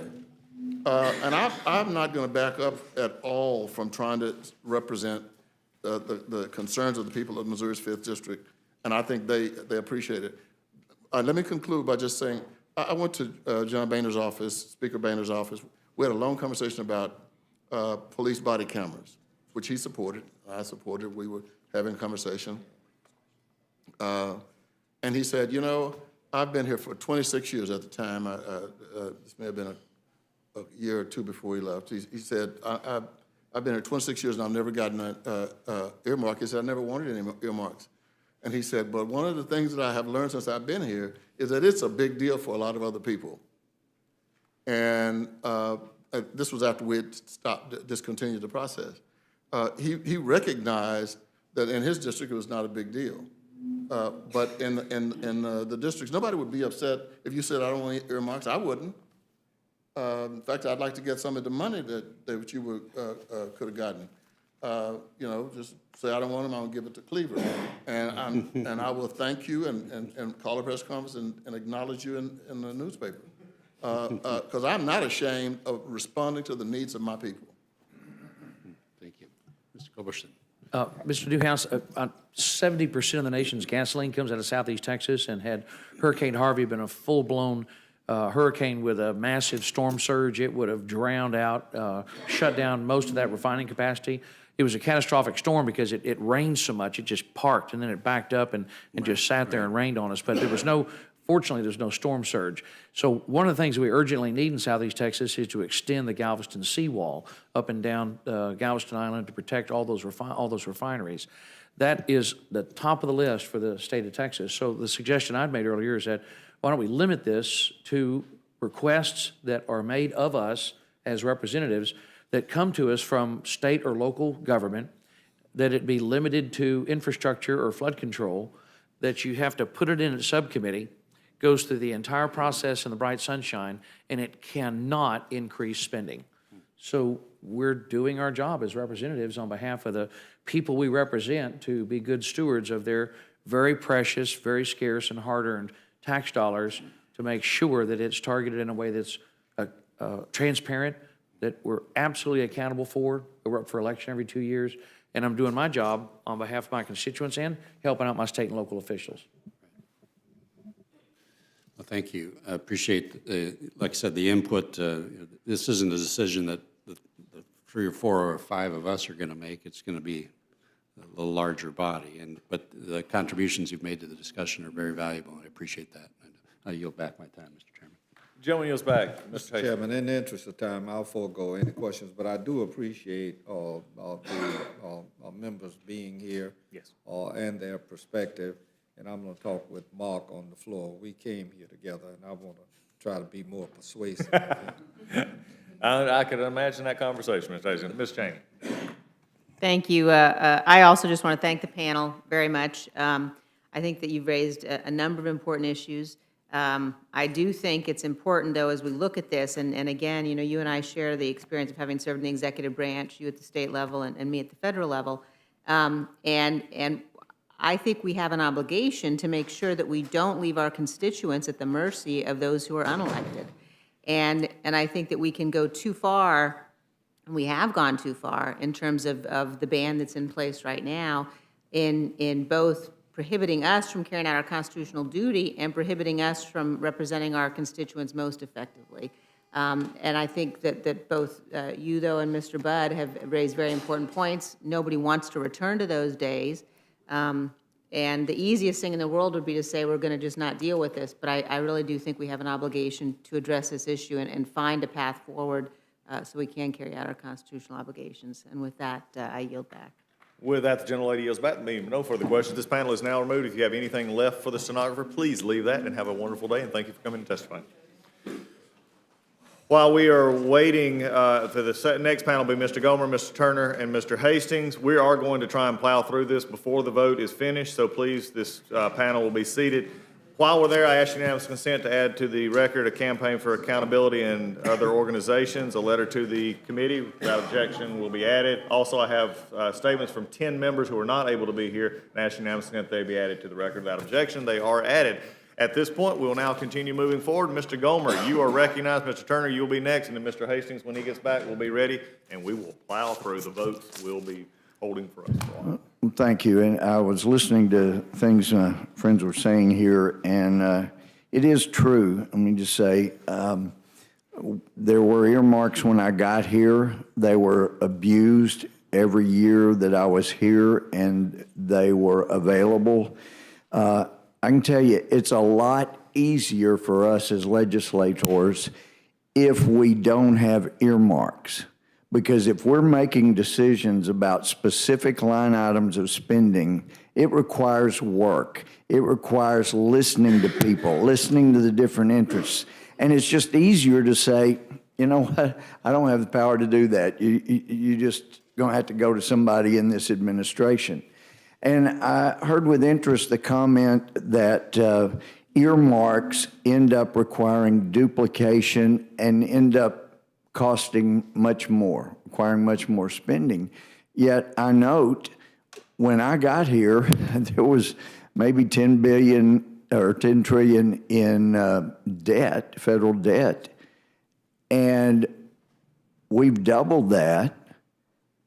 And most of that came when there were no earmarks. I mean, just look at the record. So, record spending when there were no earmarks here. There were abuses. And the reason that I was 100% in favor of a temporary moratorium on our specific line items in appropriations was because we had to come up, Mr. Newhouse, what you're talking about, and Ms. Cheney, a way that this could be done open and clear where fair decisions could be made. And yes, if we have earmarks, we have, and all that is a specific line item. If we're going to have those and it's a bad choice, then whoever put it in there needs to be open and obvious, and there's going to be political consequences if it's not a good idea. So politically, I think it is easier if we don't have earmarks, but it's part of our responsibility. We are supposed to appropriate. And in the 7 years that I've been here without earmarks, life's been easier. You know, we just tell people, I wish I could help. I'll sign a letter. I'll co-sign a letter, and we'll send it to some bureaucrat over in the administration, and we'll beg them to do what we should have done because we know it's an important priority. But we'll just send a letter over there, and we'll ask the bureaucrat to do the right thing. After you do that enough, you realize they're not elected. They're not accountable to anybody but their boss or maybe the president. And so, especially if it's the opposite party, they can just say, forget that. People got upset about Solyndra, what, $700 million or so? Well, we had hearings in Natural Resource about the $2.2 billion waste that would never have happened if we were the ones that were specifying where the money went. To build thousands of acres of mirrors in the desert to shine on sunlight at 3 towers, water towers that would superheat the water, turn to steam, turn the turbines, create electricity. We would $1.6 billion in government guaranteed loans, over $600 million in government grants. We would never have done that. And I don't think that the Democrats would have done that if they had to stand for election and had to be accountable for all of the birds, including endangered species, that are now called flamers because they fly through, explode in flame, and guts fall all over the mirrors, and they don't have water, but they got to clean them off anyway. And it's been a disaster. Burned up one of the towers, so now they've got a natural gas plant there to provide a third of the electricity. That would not have happened if we were specifically appropriating. So let's see. Yeah, earmarks cause more spending. That's not been my experience. My experience has been we exploded the federal debt when we didn't have the specific line items. Life is tougher for us as legislators when we have those specifics. But the question is, who is best to specifically appropriate? Some bureaucrat that doesn't have any accountability to anybody in any hometown, anywhere in the country, or people that have to stand up if we create the open process. And what John Culberson was saying, maybe that's one of the ways. We can only do specifics if it's not for a commercial company or something. If it is a government program, a government need that we're filling in. But I like life without earmarks.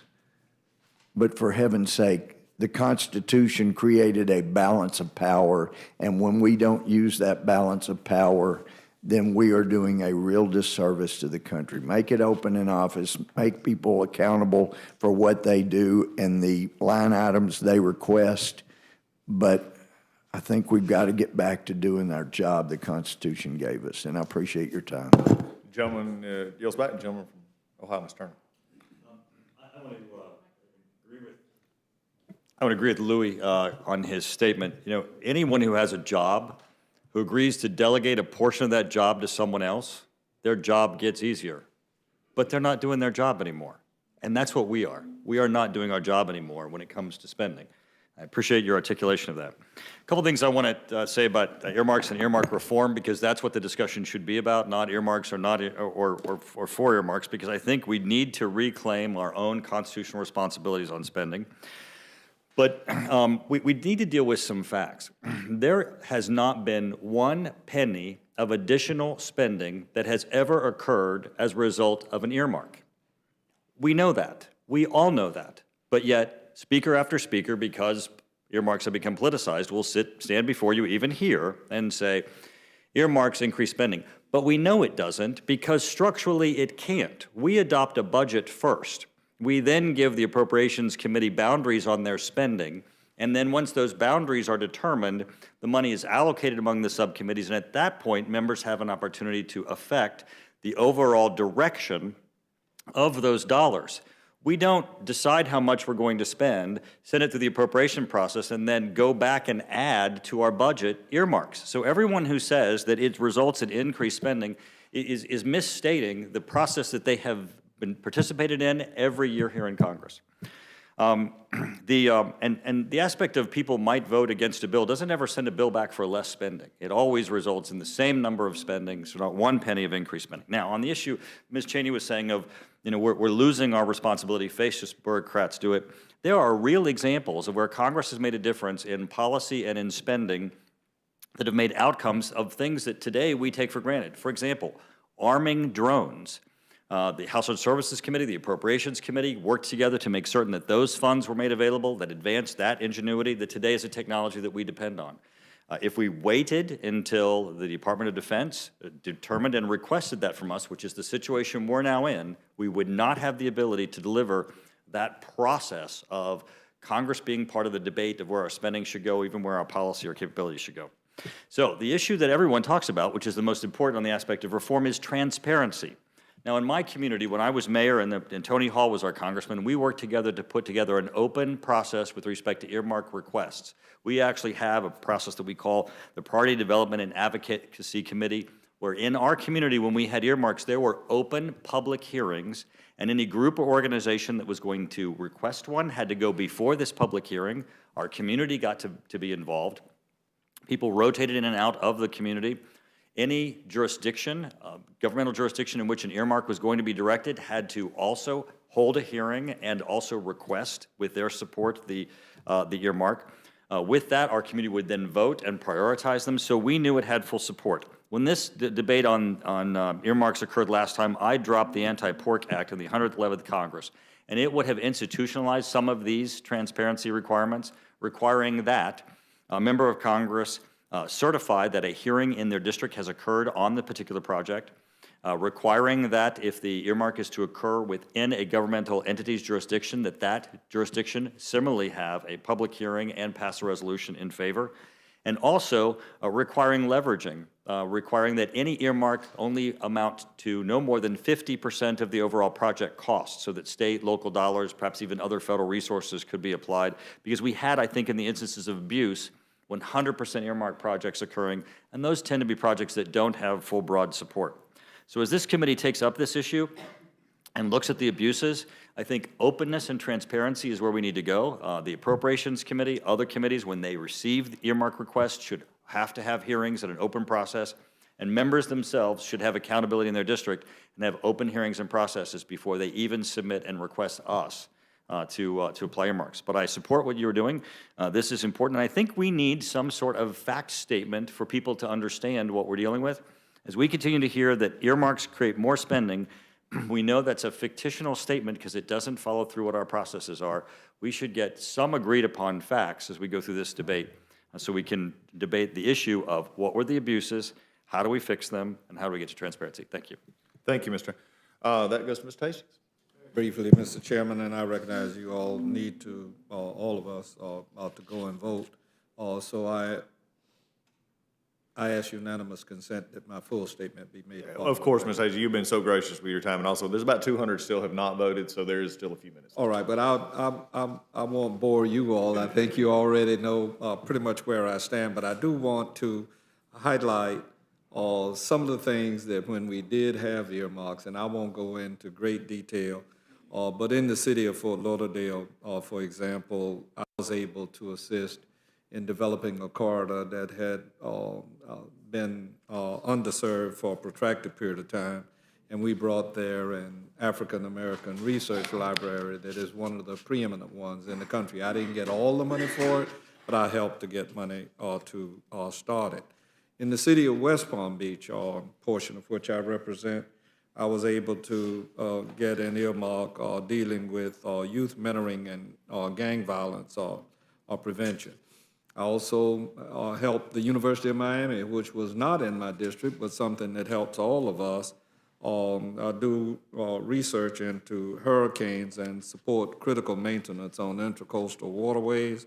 I did the same for Florida International University in the area of intelligence, which is not a part of the congressional district I serve, and countless measures having to do with roads. I say all of that to say that since earmarks, I have not gotten one thing for my district, and somehow or another, I was able to have everyone working in South Florida, Republican and Democrat, mindful of what our responsibilities were to the Everglades, and collectively, when we had earmarks, and we even aside from working together to try to make sure that we maximized our potential, we also worked with the state legislature at that time to make sure that we were coordinating, which shoots down my good friend Mark Sanford's point of duplication. We were able to avoid it. But my full statement will be part of the record, Mr. Chairman, and with that, I yield back to Thank you, Mr. Chairman. Any member seeking questions? All right. Just to this panel, thank you for your coming, your perspective, for Mr. Gomes, Mr. Turner. But also, I think one of the things that before we close here, this hearing has also brought out is the issues of both sides. It's a very passionate argument. Both has come to this place. But I think it is interesting that, Mr. Turner, what you brought out is let's establish some baseline facts. And I think when you do that, then we can make an honest decision about where we need to go forward for. And as we do so, that will be a part. With that, this hearing now comes to a close, and we will be adjourned.